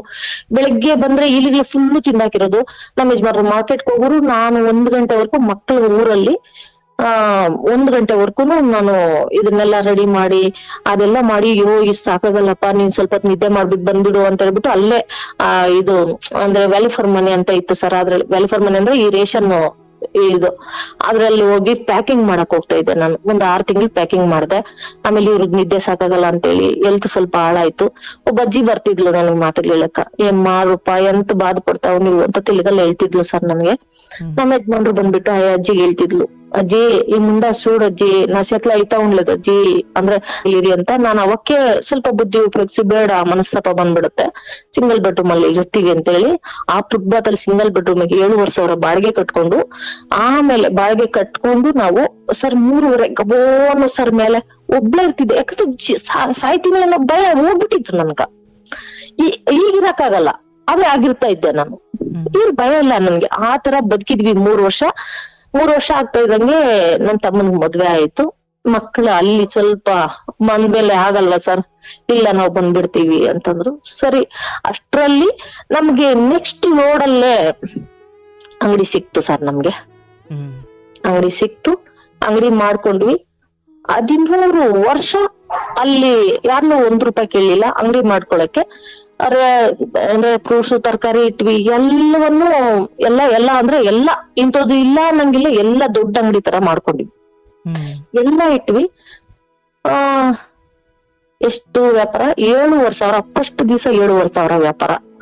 ಆಮೇಲೆ ರೈಸ್ ಮಾಡ್ಕೊಂಡು 20,000 25,000 ಅಲ್ಲಿವರೆಗೂ ಮಾಡ್ಕೊಂಡ್ ಬಂದ್ವಿ ಸರ್. ನಾನು ನಮ್ಮ ಯಜಮಾನ್ರು ಮಕ್ಕಳು ಅಷ್ಟೊತ್ತರಲ್ಲಿ ಇಲ್ಲೇ ಬೆಂಗಳೂರಲ್ಲ ಕ್ಲಾಸ್ಗೆ ಹಾಕಿದ್ವಿ. ಎಜುಕೇಶನ್ ಅವ್ರದ್ದು SLC ಮುಗೀತು, ದೊಡ್ಡೊಂದು SLC ಮುಗೀತು. ಅವರು ನಮ್ಗ್ ಸ್ವಲ್ಪ ಬೆನ್ನೆಲ್ಬಾಗ್ ನಿಲ್ಲಕ್ಕೆ ಫಸ್ಟ್ ಇಯರ್ ಆಯ್ತು. ಸೆಕೆಂಡ್ ಇಯರ್ನು ಸ್ವಲ್ಪ ಹಂಗೆ ಅಂಗಡಿ ಬಿಸ್ನೆಸ್ ನೋಡ್ಕೊಂಡು ದೊಡ್ಡ ಮಗ ಸ್ವಲ್ಪ ಸೆಕೆಂಡ್ ಇಯರ್ ಪಾಸ್ ಮಾಡ್ಕೊಳಕ್ ಆಗ್ಲಿಲ್ಲ. ಆಮೇಲೆ ಮಾಡ್ಕೊಂಡು ಸ್ವಲ್ಪ ದೊಡ್ಡವರಾದ್ರು. ನಾವು ಸ್ವಲ್ಪ ಇಂಪ್ರೂವ್ಮೆಂಟ್ ಆದ್ವಿ ಅಂಗಡಿಯಲ್ಲಿ. ಸ್ವಲ್ಪ ಚೆನ್ನಾಗಿ ಆ ಬಂದಿದ್ ಫುಟ್ಪಾತ್ ಮೇಲೆ ಆ ಸಾಲ ಏನಿತ್ತು ಅದನ್ನ ತೀರ್ಸಿದ್ವಿ, ಅಂಗಡಿ ಮಾಡ್ಕೊಂಡ್ವಿ, ಒಂದಷ್ಟು ಒಡವೆ ಮಾಡಿಸ್ಕೊಂಡ್ವಿ. ಆಮೇಲೆ ಫಸ್ಟ್ ಒಡವೆ ಮಾಡಿಸ್ಕೊಂಡ್ಲಿಲ್ಲ. ಆಮೇಲೆ ಇಲ್ಲ, ಏನಾದ್ರೂ ಮಾಡಿ ಒಂದ್ ಸೈಟ್ ಮಾಡ್ಬೇಕು ಅಂತ ಹೇಳ್ಬಿಟ್ಟು ಏನ್ ಮಾಡಿದ್ವಿ, ಆ ಟೈಮಲ್ಲಿ ನಮ್ಮ ಹತ್ರ ಒಡವೆ ಅಂದ್ರೆ ಚೀಟಿ ಪಾಟಿ ಎಲ್ಲಾ ಬಾಚ್ಕೊಂಡ್ರೆ ಒಂದ್ 20 ಲಕ್ಷ. ಎಲ್ಲಾ ಬಾಚ್ಕೊಂಡ್ರೆ 20 ಲಕ್ಷ. ಫಸ್ಟ್ ಸೈಟ್ ಮಾಡ್ಬಿಡ್ಬೇಕು ನನ್ನ ಗುರಿ, ಫಸ್ಟ್ ಸೈಟ್ ಮಾಡ್ಬಿಡ್ಬೇಕು. ಆಮೇಲೆ ಇದ್ಕೊಂಡು ನನ್ ತಮ್ಮಂದ್ರನ್ನ ಕೇಳಿದ್ರು, ಅಪ್ಪಿ ನನ್ಗೆ ಅವ್ರಿದ್ರಲ್ಲ ಒಂದ್ ಸೈಟ್ ಬೇಕು ಅಂತ. ಸೈಟ್ಗಳು ಎಲ್ಲಿ ಇರೋ ನೋಡೋಣ ಅಂತ ಅವ್ರಂದ್ರು. ಸರಿ ಆಯ್ತು ಅಂತ ಹೇಳ್ಬಿಟ್ಟು ಅವ್ರು ಒಂದ್ ಸೈಟ್ ಮಾಡಿದ್ರು ಸರ್ ಆಲ್ರೆಡಿ. ಅದು ಅವಕ್ಕೇನು ತೊಂದ್ರೆ ಇರ್ಲಿಲ್ಲ. ಅವ್ರು ಮಾರಾಟಕ್ಕೆ ಇಟ್ಟಿದ್ರು, ಅದು ಇಂಪ್ರೂವ್ಮೆಂಟ್ ಆಗ್ಲಿಲ್ಲ ಅಂತ ಹೇಳಿ ಏನು ಎಕ್ಲಿಲ್ಲ ಅಂದ್ಬಿಟ್ಟು ಅಲ್ಲಿ ಮಾರಾಟ ಇಟ್ಟಿದ್ರು. ಯಾರ ಮಧ್ಯ ಮನುಷ್ಯನ್ ಬಂದು, ಏನಮ್ಮ ನೀನು ಬೇರೆ ಕಡೆ ಎಲ್ಲಾ ನೋಡ್ತಿದೀರಾ, ನೋಡಪ್ಪ ನೀವ್ ಅಲ್ಲೇ ತಗೊಳ್ರಿ ಅಂತ ಆ ಹುಡ್ಗ ಅಂದ. ಸರಿ, ಇನ್ಯಾಕ್ ಬೇರೆ ಕಡೆ ಹೋಗ್ಬೇಕು, ಇವ್ರೆಲ್ಲಾ ನೋಡಿ ತಗೊಂಡಿರ್ತಾರಲ್ಲ ಅಂತ ನನ್ ತಮ್ಮಂದ್ರಿ ಸರ್ ಯಾರ್ ಕರ್ಕೊಂಡ್ ಬಂದಿದ್ರು ಅವ್ರ ಹತ್ರನೇ ನಾನ್ ಸೈಟ್ ತಗೊಂಡೆ. ಅದು ಬೇರೆಯವ್ರಿಗೆ ವ್ಯಾಪಾರ ನಡೀತಾ ಇತ್ತು. ಇಲ್ಲಿ 16ರಿಂದ 18ರಿಂದ ನಡೀತಾ ಇತ್ತು, 18 ಲಕ್ಷದಿಂದ ನಡೀತಾ ಇತ್ತು. ನಾನ್ ಹೇಳ್ದೆ ನನ್ ಇಬ್ರು ತಮ್ಮಂದ್ರನ್ನ ಕರ್ಸ್ಬಿಟ್ಟು, ಸರ್ ಒಂದ್ ಅರ್ಧ ಗಂಟೆ ಅಷ್ಟೇ ಸರ್, ಅಪ್ಪಿ ನನ್ ಸೈಟ್ ಕೊಡ್ರಪ್ಪಿ ಅಂದೆ. ಅವ್ರೇನಾಗಿತ್ತಂದ್ರೆ ಆಲ್ರೆಡಿ ಅವರು ಸ್ವಲ್ಪ ನೆಲಕ್ ಬೀಳೋ ಸ್ಥಿತಿ ಬಂದಿತ್ತು. ನನಗ್ ಗೊತ್ತಿಲ್ಲ ಅದು. ಅಂದ್ರೆ ಅದ್ರ ಮೇಲೆ 20 ಲಕ್ಷ ಲೋನ್ ತಗೊಂಡು, ಆಂಧ್ರ ಬ್ಯಾಂಕ್ ಅಲ್ಲಿ ಲೋನ್ ತಗೊಂಡು ಅದ್ರಲ್ಲಿ ಲಾಸ್ ಆಗಿದ್ದು ಉಂಟು. ನನಗ್ ಗೊತ್ತಿಲ್ಲ ಲೋನ್ ಎಲ್ಲ ತಗೊಂಡಿದ್ದು. ಅವ್ರು ಬಂದ್ರು, ದುಡ್ಡು ಅಪ್ಪಿ ನಂಗೆ ಸೈಟ್ ಬೇಕು ಅಂದ್ರು. ಅವ್ರು ಹೇಳಿದ್ರು, ಸರ್ ಇಲ್ಲ ಅದ್ ಲೋನ್ ತಗೊಂಡಿರೋದು ಹೇಳಿಲ್ಲ ನೋಡ್ರಪ್ಪ, ನನ್ಗೆ ಇವಾಗ ಸ್ವಲ್ಪ ದುಡ್ಡು ಕೊಡು, ರಿಜಿಸ್ಟರ್ ಆದ್ಮೇಲೆ ಸ್ವಲ್ಪ ಕೊಡು ಅಂತಂದ್ರು. ನಾನ್ ಹೇಳದ್ವಿ, ಯಾಕಪ್ಪಿ ನಿಮ್ ಮೇಲೆ ನಂಬಿಕೆ ಇಲ್ಲ, ದುಡ್ಡು ತಕೊಂಡೋಗ್ರಿ, ನನ್ಗ್ ಬೇಕಾದ್ರೆ ರಿಜಿಸ್ಟರ್ ಮಾಡ್ಕೊಡಿರಿ ಅಂತ ನಾನಂದೆ. ಇಲ್ಲ ನಮ್ಗ ರಿಜಿಸ್ಟರ್ ಮಾಡ್ಕೊಡೋಗೆ ದುಡ್ಡು ಕೊಡಿ, ಇವಾಗ ಸ್ವಲ್ಪ ದುಡ್ಡು ಕೊಡು. ಇಲ್ಲಪ್ಪ ನಾನು ಹೊಂಚ್ಬಿಟ್ಟಿದೀನಿ ದುಡ್ಡು, ಚೀಟಿ ಪಾಟಿ ಎಲ್ಲಾ ಎತ್ಬಿಟ್ಟು ನಿಮ್ಗೆ ದುಡ್ಡು ಅರ್ಧ ಗಂಟೆಯಲ್ಲಿ ದುಡ್ಡು ಎಣ್ಸ್ಕೊಡ್ರಿ ಅಂದ. ಆಮೇಲೆ ಚಿಕ್ಕೋನ್ ಇದ್ಕೊಂಡು ಅವಕ್ಕೇನು ತೊಂದ್ರೆ ಇರ್ಲಿಲ್ಲ ಸರ್, ಅದು ಸೈಟು ಓಪನ್ ಆಗಿ ಹೇಳ್ತೀನಿ, ಅವಕ್ಕೇನು ಸೈಟ್ ತೊಂದ್ರೆ ಇರ್ಲಿಲ್ಲ. ಆಮೇಲೆ ಏನಾಯ್ತಂದ್ರೆ ಅವನು ಹೇಳ್ದ, ಆಮೇಲೆ ರಿಜಿಸ್ಟರ್ ಆಗೋದು 6 ತಿಂಗಳಾಗುತ್ತೆ ಅಂದ. ಹೌದಾ, ಆಗ್ಲಿ ಬಿಡಪ್ಪಿ ಅಂತ ನಾನಂದೆ. ಚಿಕ್ಕೋನ್ ಹೇಳ್ದ, ಒಂದ್ ಅಗ್ರಿಮೆಂಟ್ ಹಾಕೊಡ್ಲಾ ಅಂದ. ಅಗ್ರಿಮೆಂಟ್ಗೆ ಎಷ್ಟಾಗುತ್ತೆ? 20 ಲಕ್ಷ. 20 ಲಕ್ಷ ಅಗ್ರಿಮೆಂಟ್ ಏನಕ್ಕೆ? 20,000 ಅಗ್ರಿಮೆಂಟ್ ಏನಕ್ಕ? ವೇಸ್ಟ್ ಮಾಡಕ್ಕೆ ನಿಮ್ ಮೇಲೆ ನಂಬಿಕೆ ಇಲ್ಲ, ಎತ್ಕೊಂಡ್ ಹೋಗ್ರಿ ದುಡ್ಡು ಅಂತ. ಸರ್ 100 ರೂಪಾಯಿ 1000 ರೂಪಾಯಿ ಇವೆಲ್ಲ ಕೂಡಿಕೆ ಒಂದು ಕಾಲ್ ಚೀಲ ಸರ್ ಅಕ್ಕಿ ಚೀಲ ತರ ಕಾಲ್ ಚೀಲ. ಅವ್ರು ದುಡ್ಡು ಎಣಿಸ್ಕೊಂಡ್ರು, ಅವರು ನಮಗ್ ಮೋಸ ಮಾಡ್ಬೇಕಂತ ಏನಿರ್ಲಿಲ್ಲ. ಇಬ್ರು ಅರ್ಧ ಗಂಟೆಯಲ್ಲಿ ದುಡ್ಡು ಎಣಿಸ್ಕೊಂಡ್ರು. ಸ್ಕೂಟಲ್ಲಿ ರಾತ್ರಿ 12 ಗಂಟೆ, ಮಕ್ಳಿಗೂ ಗೊತ್ತಿಲ್ಲ, ಮಕ್ಳ ಅಂಗಡಿಯಲ್ಲಿ ಇದ್ರು. ನಾನ್ ನಮ್ಮ ಯಜಮಾನ್ರು ಇಬ್ರು ಎಣಿಸಿ ಕೊಟ್ವಿ. 6 ತಿಂಗಳಾಯ್ತು. ಅದೇನಾಗೋಯ್ತು, ನೋಟ್ ಬ್ಯಾನ್ ಆಯ್ತು ಸರ್. ಅವಾಗ ನೋಟ್ ಬ್ಯಾನ್ ಆಯ್ತು. ಇವ್ರಿಗೆ ಸ್ವಲ್ಪ ಪ್ರಾಬ್ಲಮ್ಗಳಾಯ್ತು. ಆ ಪ್ರಾಬ್ಲಮ್ಗಳಾಗ್ತಾ ಇದ್ದಂಗೆ ಇದೇನಾಯ್ತು, ರಿಜಿಸ್ಟರ್ ಮಾಡ್ಕೊಡಕ್ ಆಗ್ಲಿಲ್ಲ. ವರ್ಷ ಆಯ್ತು, ಎಲ್ಲೂ ಬಾಯಿ ಬಿಚ್ಚಲಿಲ್ಲ. ಇದು ಯಾಕಂತಂದ್ರೆ ನಾನ್ ನಮ್ಮ ಯಜಮಾನ್ರು ಕೇಳಿದ್ನಿ, ಎಲ್ಲೂ ಇದನ್ನ ಸೀಕ್ರೆಟ್ ಆಗಿ ಇಟ್ಟಿರ್ಬೇಕು, ಎಲ್ಲೂ ಹೇಳ್ಕೋಬಾರ್ದು ಅಂತ. ನಮ್ ಸ್ವಂತ ತಮ್ಮನಕ್ ಕೂಡ ಹೇಳಿಲ್ಲ, ನಮ್ ಚಿಕ್ಕಪ್ಪನವ್ರಿಗೂ ಗೊತ್ತಿಲ್ಲ, ಯಾರಿಗೂ ಗೊತ್ತಿಲ್ಲ. ಕೊಟ್ಟಿರೋದ್ ನಾವಿಬ್ರು ದುಡ್ಡು, ತಮ್ಮಂದ್ರು ಇಸ್ಕೊಂಡಿರೋದು ಅಷ್ಟೇ. ಅವ್ರು ಇವತ್ತು ಹೇಳ್ತೀನಿ, ಅವ್ರಿಗೆ ಮೋಸ ಮಾಡ್ಬೇಕು ಅನ್ನೋದು ಇರ್ಲಿಲ್ಲ. ಅದು ಏನಾಯ್ತಂದ್ರೆ ನಮ್ ಬ್ಯಾಡ್ ಲಕ್. ನಾವು ದುಡ್ಡು 20 ಲಕ್ಷ ಯಾವಾಗ ಕೊಟ್ವಿ, 6 ತಿಂಗಳಾಯ್ತು, ದುಡ್ಡು ಬ್ಯಾನ್ ಆಯ್ತು. ಅವ್ರಿಗೆ ರಿಜಿಸ್ಟರ್ ಮಾಡ್ಕೊಡಕ್ ಆಗ್ಲಿಲ್ಲ, ಪ್ರಾಬ್ಲಮ್ ಜಾಸ್ತಿ ಆಗೋಯ್ತು. ಈ ನನ್ ತಮ್ಮ ಬಂದು, ಇಲ್ಲ ಪತ್ರಗಳು ಕೊಡು, ಹೆಂಗೋ ಇವ್ರೇ ಬಾಯಿ ಬಿಚ್ಚಿಟ್ಟಿದಾರೆ. ಎಲ್ಲ ಫಂಕ್ಷನ್ಗೆ ಹೋದಾಗ ಇವ್ರೇ ಬಾಯಿ ಬಿಚ್ಬಿಟ್ಟವ್ರೆ. ಹಿಂಗೆ ರೂಪಾ ಹತ್ರ ದುಡ್ಡು ಇಸ್ಕೊಂಡಿದ್ನಿ, ಸೈಟ್ ಮಾಡ್ಕೊಡ್ಬೇಕು ಅಂತ. ರೂಪಕ್ ಸೈಟ್ ಕೊಟ್ಬಿಟ್ಟಿದೀನಿ ಅಂತ ಯಾರೋ ಅಂದ್ಬಿಟ್ಟಿದ್ದಾರೆ. ನನ್ ತಮ್ಮನ್ ಬಂದ್ ಎಕ್ದಮ್, ಇಲ್ಲ ಪಾಣಿ ಕೊಡು ನೋಡ್ಬೇಕು, ನಾನ್ ಪಾಣಿ ಕೊಡ್ಬೇಕು. ಆವಾಗ ಗೊತ್ತಾಗಿದೆ ಅವನಕ, ಇಲ್ಲ ಬರ್ತೈದೋಗ ಪಾಣಿ ಬರ್ತೈದೋಗ ಅಂತ ಹೇಳ್ಬಿಟ್ಟು ನಾನು ಹಿಂಗೆ ಮಾತ್ ಬಿಟ್ಟು ಕಳ್ಸ್ಬಿಟ್ಟು ನಮ್ಮಮ್ಮ ಏನ್ ಹೇಳಿದ್ರೆ, ನಮ್ ಚಿಕ್ಕಮ್ಮ ಹತ್ರ, ನೋಡು ಅವಳು ಪಾಪ ಇಲ್ಲಿ ಇಷ್ಟ ಕಷ್ಟ ಬಿದ್ದು ಹೋಗಿದ್ದು, ಹಂಗೆ ದುಡ್ಡು ಕೊಟ್ಟು ಮತ್ತೆ ಹಾಳಾಗೋಯ್ತು ಅಂದ್ರೆ ಹಂಗೆ ಅಂದಿಲ್ಲ, ನೋಡು ರಿಜಿಸ್ಟರ್ ಮಾಡ್ಕೊಡಕ್ ಕೇಳು ಅಂತ ನಮ್ಮಮ್ಮ ಅಂದಿರೋದು. ಆಯಮ್ಮ ಹೋಗಿ ಮಕ್ಳ ಹತ್ರ ಏನ್ ಹೇಳದ್ಲೋ, ಯಾರ ಹತ್ರ ಏನ್ ಹೇಳಿದ್ರು ಗೊತ್ತಿಲ್ಲ. ಅದು ಸ್ವಲ್ಪ ಮನಸ್ತಾಪ ಬರಕ್ಕಿಡ್ತು. ಇದೇನಾಗೋಯ್ತು, ನಮ್ಮ ಯಜಮಾನ್ರ ಫ್ರೆಂಡ್ಗಳು ಸ್ವಲ್ಪ ಇವ್ರು ಹೊರಟು ಸರ್, ಪ್ರೀತಿ ಜಾಸ್ತಿ, ಹೊರಟಾಗಿ ಮಾತಾಡ್ತಾರೆ. ಮಾತಾಡೋದೇ ಹೊರಟು, ಅವ್ರಲ್ಲಿ ಕಲ್ಮಶ ಇಲ್ಲ, ಮಾತಾಡೋದೇ ಹೊರಟು. ಯಾವಾಗ ಹಿಂಗ್ ಮಾತಾಡ್ತಾ ಇದ್ ಇಲ್ಲಿ ಮಾತಾಡ ನಮ್ಮ ಹತ್ರ ಚೆನ್ನಾಗಿದ್ದಂಗೆ ಇದ್ದು, ಇಲ್ಲಿ ವಿಡಿಯೋ ಮಾಡ್ಕೊಂಡು ಹೋಗಿ ನನ್ ತಮ್ಮನವ್ರ ಹತ್ರ ಇಟ್ಬಿಟ್ಟಿದ್ದಾರೆ. ಅಂದ್ರೆ ಕೋಪಕ್ಕೊಂದ್ ಮಾತುಕತೆ ಬರುತ್ತಲ್ಲ ಸರ್, ಆತರ ಬಂದಾಗ ಇವ್ರು ಏನ್ ಮಾತಾಡ್ಕೊಂಡಿರೋ ಅದನ್ನ ತಗೊಂಡೋಗಿ ಅವ್ರು ಕೇಳಿಸ್ಕೊಂಡು ಶಾಶ್ವತವಾಗಿ ಮಾತ್ ಬಿಟ್ಬಿಟ್ರು ಸರ್ ನಮ್ಮ ಹತ್ರ. ಯಾರು? ನನ್ ತಮ್ಮಂದ್ರು, ಅಂದ್ರೆ ಚಿಕ್ಕಪ್ಪ ಮಕ್ಳು 20 ಲಕ್ಷ ಏನ್ ತಗೊಂಡೋಗಿದ್ರು, ಅವ್ರು ಮಾತ್ ಬಿಟ್ಬಿಟ್ರು. ಆಮೇಲೆ ಕೋಪದಲ್ಲೇ ಕರ್ಕೊಂಡೋಗಿ ರಿಜಿಸ್ಟರ್ ಮಾಡ್ಕೊಟ್ರು. ಆವಾಗ ಆ ದುಡ್ಡು ಎಣ್ಸ್ಕೊಂಡ್ ಹೋಗಿ 2 ಮಾತು ಹೇಳಿದ್ರು, ಏನೇ ತೊಂದ್ರೆ ಆಗ್ಲಿ ನಾವಿರ್ತೀವಿ ಅವತ್ತುನು, ಏನೇ ತೊಂದ್ರೆ ಆಗ್ಲಿ ಆ ಸೈಟ್ ಜವಾಬ್ದಾರಿ ನಮ್ದೇ, ಅವತ್ತು ದುಡ್ಡು ವಾಪಸ್ ಕೊಡ್ತೀವಿ, ಇಲ್ಲಾಂದ್ರೆ ಸೈಟ್ ಮಾಡಿಸ್ಕೊಡ್ತೀವಿ, ಇಲ್ಲ ನಾವೇ ತಗೊಂತೀವಿ ಅಂತ ಹೇಳಿದ್ರು. ನನಗ್ ನಂಬಿಕೆ ಸರ್, ಇವತ್ತು ನಂಬಿಕೆ ಅವತ್ತು ನಂಬಿಕೆ. ಸರಿ ಅಂತ ಹೇಳ್ಬಿಟ್ಟು ರಿಜಿಸ್ಟರ್ ಮಾಡ್ಕೊಟ್ರು. ಅವತ್ತಿಂದಾನು ಪಾಣಿ ಬರ್ಲಿಲ್ಲ. 15 ವರ್ಷ ಆಯ್ತು, ಅಲ್ಲ ಒಂದು 8 ವರ್ಷ ಆಯ್ತು, ಪಾಣಿ ಬರ್ಲಿಲ್ಲ. ನಾವೂನು ಅವ್ರಿಗೆ ಮಾತುಕತೆ ಬಿಟ್ಬಿಟ್ವಿ ಫುಲ್. ಅವರು ಬಿಟ್ರು, ನಾವು ಬಿಟ್ವಿ. ಬೇಡ ಮಾರ್ಬಿಡೋಣ, ಯಾಕೆ ಮಾರ್ಬಿಡೋಣ ಅಂತ ಮಾರಕ್ ಹೋದ್ರೆ ಇಲ್ಲ, ಕೇಸ್ ಆಗ್ಬಿಡ್ತು ಸರ್. ಅದು ಅಂದ್ರೆ ಅಲ್ಲಿ ಲೇಔಟ್ದೇನೋ ಪ್ರಾಬ್ಲಮ್ ಆಗಿ ಕೇಸ್ ಬಿಟ್ಬಿಟ್ಟು ಮಾರಂಗೂ ಇಲ್ಲ, ಕಟ್ಟಂಗೂ ಇಲ್ಲ, ಹಂಗಾಗೋಯ್ತು. ಇವಾಗ್ಲೂ ಅದೇ ತರ ಇದೆ. ಆದ್ರೆ ಏನ್ ಮಾಡೋದು, ನಾವ್ ಅವ್ರನ್ನೆಲ್ಲ ಏನು ಕೇಳಲಿಲ್ಲ. ಏನಾಯ್ತಂದ್ರೆ 10 ಲಕ್ಷ ಬಂದ್ಬಿಡ್ಲಿ, ಎಷ್ಟೋ ದೇವ್ರನ್ನ ಬೆಳ್ಕೊಂಡು ನಾನು ಕೊಟ್ಟಿದ್ದಿದ್ 23 ಲಕ್ಷ ಆಯ್ತು. ರಿಜಿಸ್ಟರ್ ಅವರೇ ಮಾಡ್ಕೊಂಡ್ರು. ನನ್ ಕೈಯಿಂದ ಬಿದ್ದಿದ್ 20 ಲಕ್ಷ. ಇಲ್ಲ ಮಾರ್ಬಿಡೋಣ, ಏನೇ ಆಗ್ಲಿ ಮಾರ್ಬಿಡೋಣ, 10 ಲಕ್ಷಕ್ ಮಾರ್ಬಿಡೋಣ ಅಂದ್ರೆ ಅದ್ ಮಾರಕ್ ಆಗ್ಲಿಲ್ಲ ಸರ್, ಮಾರಕ್ ಆಗ್ಲಿಲ್ಲ. ಆಮೇಲೆ ಚಿಕ್ಕೊಂದು ಮದ್ವೆ ಆಯ್ತು, ಅವರೇ ಕರೆದ್ರು. ಅವ್ರು ಅಷ್ಟು ಮಾಡಿದ್ರು. ಯಾಕಂದ್ರೆ ನಾನು ಅವ್ರನಿಂದ ನಮ್ ಮನೆ ದೀಪ. ಅವತ್ತು ಅವ್ನ ಹಂಗಂದಿದ್ದಿದ್ರೆ ನಾವು ಅವತ್ ಸಾಯ್ಬೇಕಾಗಿತ್ತು. ಅವ್ನೇನೇ ಮಾಡ್ಲಿ, ನನ್ಗೇನು ಕೋಪ ಇಲ್ಲ ಸರ್. ಅವ್ರು ಕರೆದ್ರೆ ಸಾಕು, ಅವ್ರು ಮಾತಾಡಿದ್ರೆ ಸಾಕು ಅನ್ನೋ ಸ್ಥಿತಿಗೆ ನಾನು. ನನ್ನ ಮಕ್ಳಿಗೂ ಇವಕ್ಕೂ ದ್ವೇಷ ಹೇಳ್ಕೊಟ್ಟಿಲ್ಲ ಸರ್ ನಾನು ಅವ್ರಿಗೆ.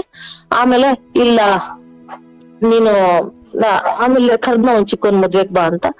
ಕೊರೋನಾ ಟೈಮಲ್ಲಿ ಮದ್ವೆ ಮಾಡ್ಕೊಂಡ ಅವನು. ನಾವು ಹೋದ್ವಿ, ಮದ್ವೆ ಎಲ್ಲ ಮುಗಿಸಿದ್ವಿ, ಬಂದ್ವಿ. ಆಮೇಲೆ ಮಾತುಕತೆ ನಮ್ ಚಿಕ್ಕಪ್ಪ ಸಾಕಿದ್ರಲ್ಲ, ಅವರೆಲ್ಲ ಮಾತುಕತೆ ಚೆನ್ನಾಗಾಯ್ತು. ಆ ಸೈಟ್ ಬಗ್ಗೆ ಬಿಟ್ಬಿಟ್ವಿ, ಯೋಚನೆನೆ ಬಿಟ್ಬಿಟ್ವಿ ಫುಲ್. ಫಸ್ಟ್ ಕೊರೋನಾ ಬಂದಾಗ ಸ್ವಲ್ಪ ದುಡ್ಡು ಆಯ್ತು.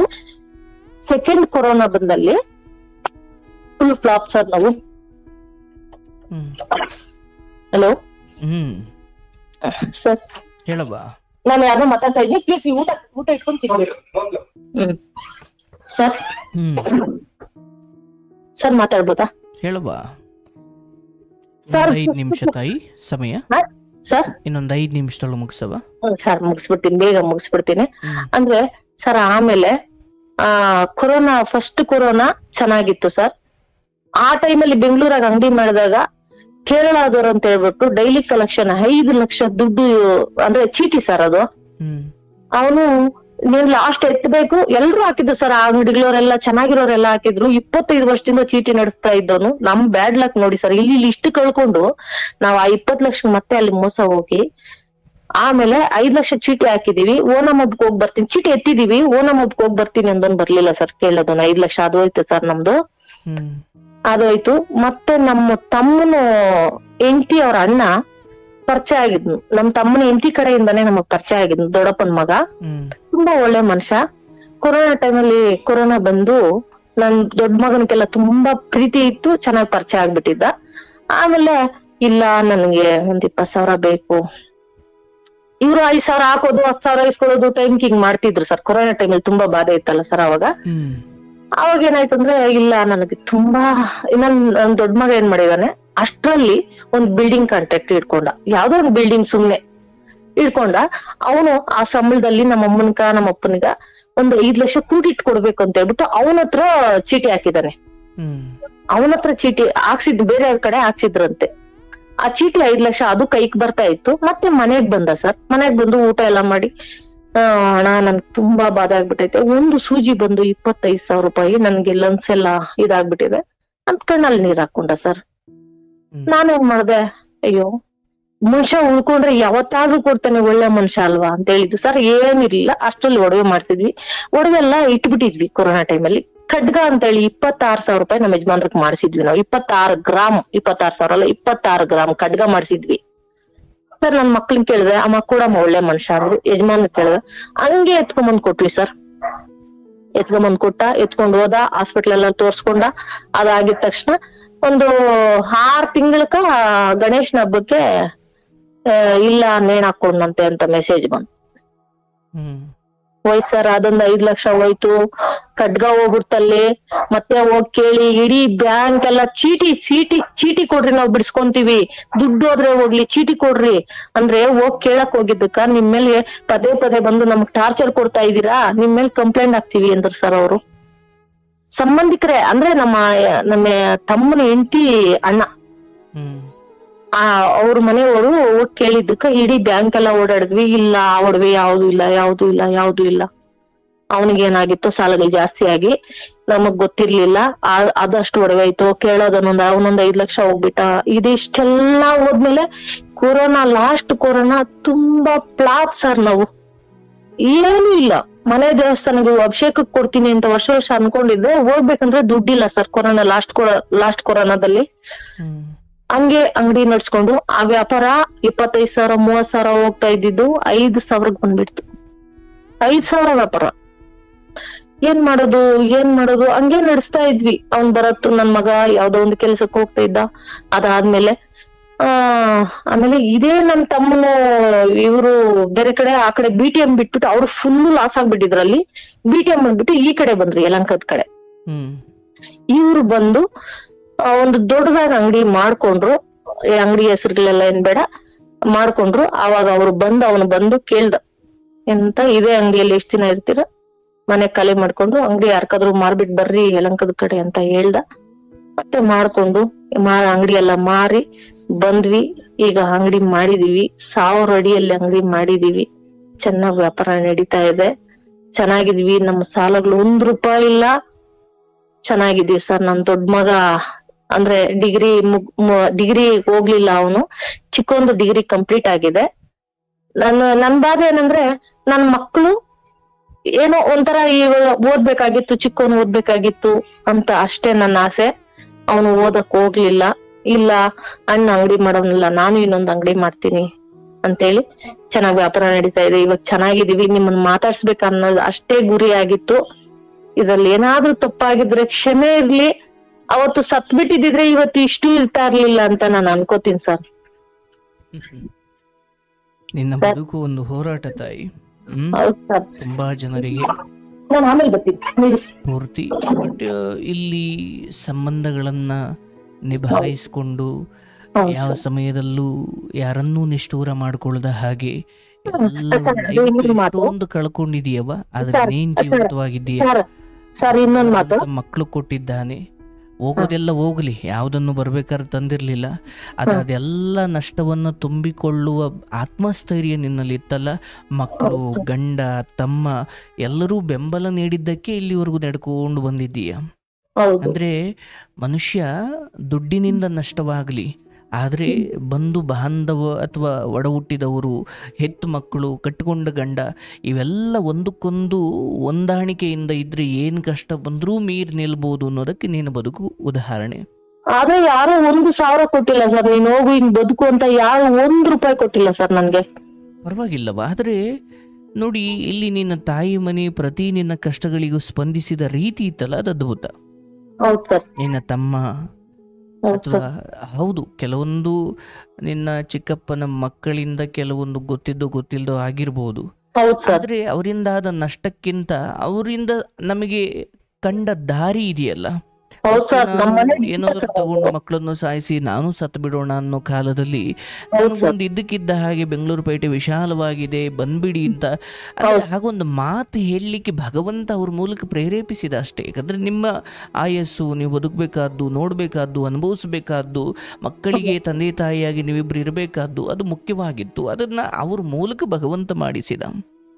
ಹಾಗಾಗಿ ಇಲ್ಲಿವರೆಗೂ ಬಂದಿದ್ದೀರಿ, ನಾನಾ ಅಂಗಡಿಗಳನ್ನು ಚೇಂಜ್ ಮಾಡಿದ್ದೀರಿ, ನಾನಾ ಸ್ಥಳಗಳನ್ನು ಚೇಂಜ್ ಮಾಡಿದ್ದೀರಿ. ಆದರೆ ಅಂತಿಮವಾಗಿ ನೀವೊಂದು ಆತ್ಮವಾಗಿ ಅಥವಾ ನೀವೊಂದು ಜೀವವಾಗಿ ದುಡ್ಡು ಇಲ್ದಾಗ ಹೇಗಿದ್ರು, ದುಡ್ಡಿದ್ದ ಹಾಗಲೂ ನೀವು ಹಾಗೇ ನೋಡಿ. ಇವತ್ತೇನಾಗ್ಬಿಟ್ಟಿದೆಯವ ನೋಡಿ, ನಮ್ಮ ಹಿರಿಯರೊಬ್ಬರು ಹೇಳ್ತಾ ಇದ್ರು, ಸಂಬಂಧಗಳನ್ನು ಎಷ್ಟು ಬೇಗ ಕಡ್ಕೊಳ್ಳೋದಿಕ್ಕೆ ಅವ್ರು ಹೋಗ್ತಾರೆ ಅನ್ನೋ ಮನುಷ್ಯ. ಅಂದರೆ ದುಡ್ಡು ಹೆಚ್ಚಾದ ತಕ್ಷಣ ಮನುಷ್ಯ ಏನು ಮಾಡ್ತಾನೆ, ನಮ್ಮ ಹಿರಿಯರೊಬ್ರು ಹೇಳ್ತಾ ಇದ್ರು, ಈಗ ಆಗಿನ ಕಾಲದಲ್ಲೆಲ್ಲ ಅಣ್ಣ ತಮ್ಮದಿರ ನಡುವೆ ಏನಾದರೂ ಜಗಳ ಆದರೆ ಎಲ್ಲಿ ನಾಳೆ ಅವ್ರು ಯಾವುದೋ ಒಂದು ಮದುವೆ ನಡೀತಾ ಇದೆ, ಚಪ್ರ ಹಾಕಕ್ಕೆ ಒಬ್ಬರು ಬೇಕು, ಬಳೆ ಎಲೆ ಕುಯ್ಕೊಂಬರೋಕೆ ಒಬ್ಬರು ಬೇಕು, ಊರಿಗೆ ಹೋಗಿ ಹೇಳಿ ಬರ್ಲಿಕ್ಕೆ ಒಬ್ಬರು ಬೇಕು, ಮನೆಯಲ್ಲಿ ನಮ್ಮನೆಯವರೇ ಮಾಡ್ಕೊಳ್ಲಿಕ್ಕೆ ಆಗಲ್ಲ, ಅಕ್ಕಪಕ್ಕದವರು ಒಂದು ಮಾತಂದ್ಬಿಟ್ರೆ ಎಲ್ಲಿ ಕಳ್ಕೊಂಡ್ಬಿಡ್ತೀವೋ ಅಂತ ಸುಧಾರಿಸ್ಕೊಂಡು ಅಂಚೇರಿಸ್ಕೊಂಡು ಹೋಗ್ತಾ ಇದ್ರು.